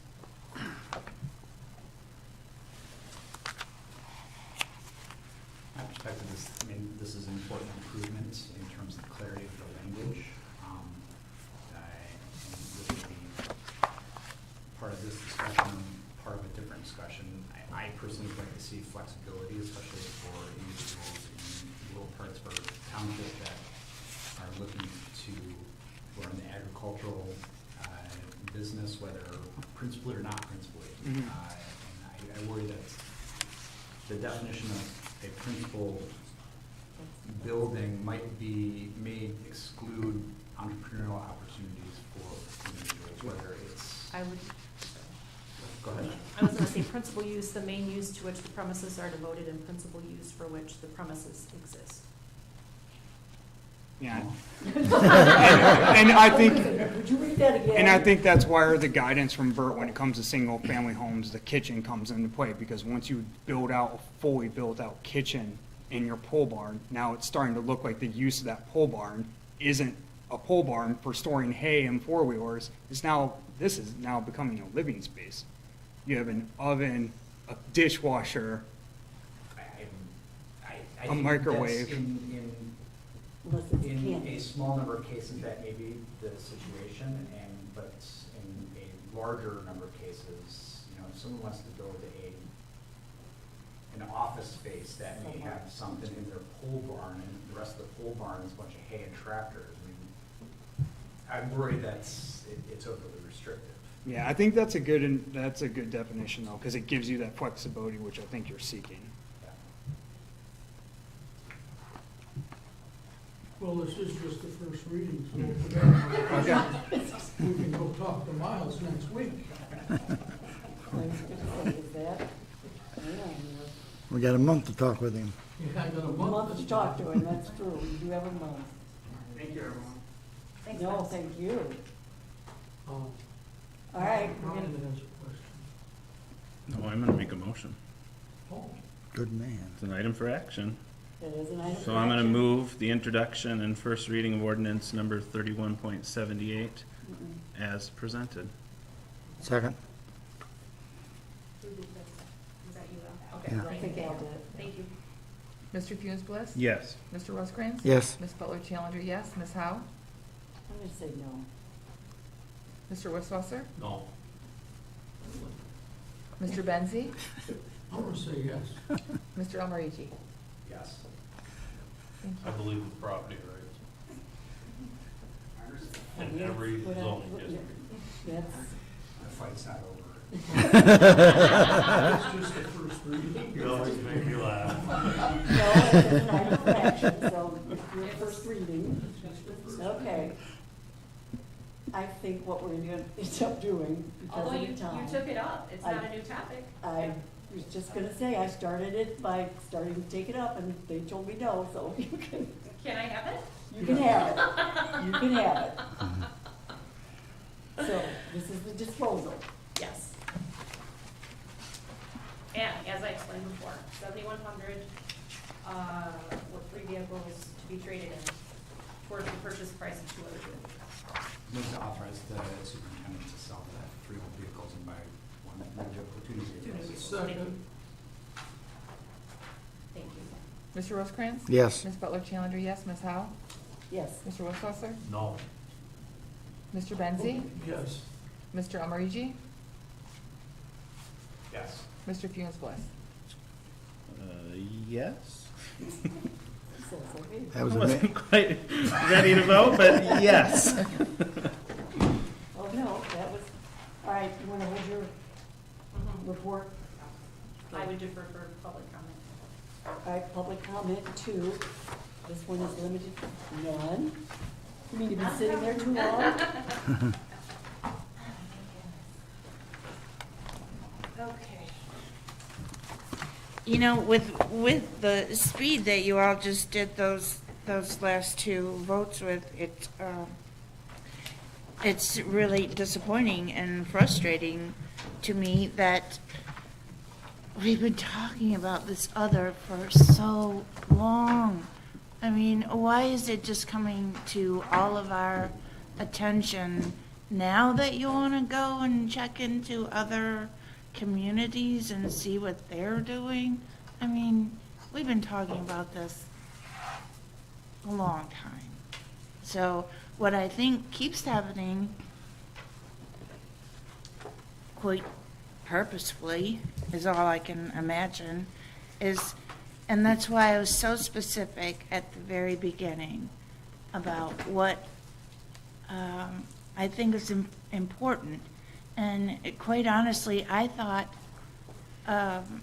when I brought this to you all over 6 months ago, and then that had been going on for 6 months, I thought the exact same thing was gonna happen, you know, and then maybe it would actually create some unity within the group. You know, that you could actually agree on something as easy as making the meetings accessible. I shouldn't have stayed through the whole meeting because now I'm in a lot of pain and that has made me a little bit cranky, and so I apologize for earlier and shouting out from the cheap seats. But please understand, you know, if you're gonna, this just seems so cut and dry to me. And I don't, you know, if you could act so quickly on other items, why? I understand all of the points, and I think everyone is right. I think I'm right. I think you're right, all of you. But come on. It's just so frustrating and discouraging to be the person that keeps coming down here, you know, watching the meeting from home, then, ooh, gotta get a car ride down there so I can, you know, make last statement. I don't know. I don't know where to go from here. It just seems like every time I couldn't be any more clear, or, you know, just pass something. You can come back and go over all of the rest of these items, you know, later. If you don't like the two-way, fine. I don't think it's a good idea not to do it, but, you know, pass something. Any questions or comments for me? I appreciate you. Thank you. All right, I'm gonna go home. Thanks, Blake. Thank you. Is there anybody else that has public comments? You good? Okay. Board member comments? Start with Ryan. None? Okay. Al? None. Okay. Karen, she all right? She's stumbling. Okay. The only comment I have is I were given to the clerk my comments, which have to do with what's been happening with our kids in the schools. She has a copy. Thank you all for staying a length of time. Greatly appreciate it. Trustee Wiswasser. Treasurer. Every time. I knew. Thank you. You're still, that's okay. Thanks, everybody, for coming. Thank you, everyone. All right? I move the meeting be I was adjourned. just gonna say, Second. can we do this with unanimous consent? so it No, goes quicker? no, don't go any quicker. Ms. Butler Challenger, yes. Ms. Howe? Oh, yes, of course. Mr. Wisswasser? Yes. Mr. Benzi? Yes. Mr. Almarigi? Yes. Mr. Funes Bliss? Yes. Mr. Rosecrans? Yes, Thank you. I should have voted no. Officially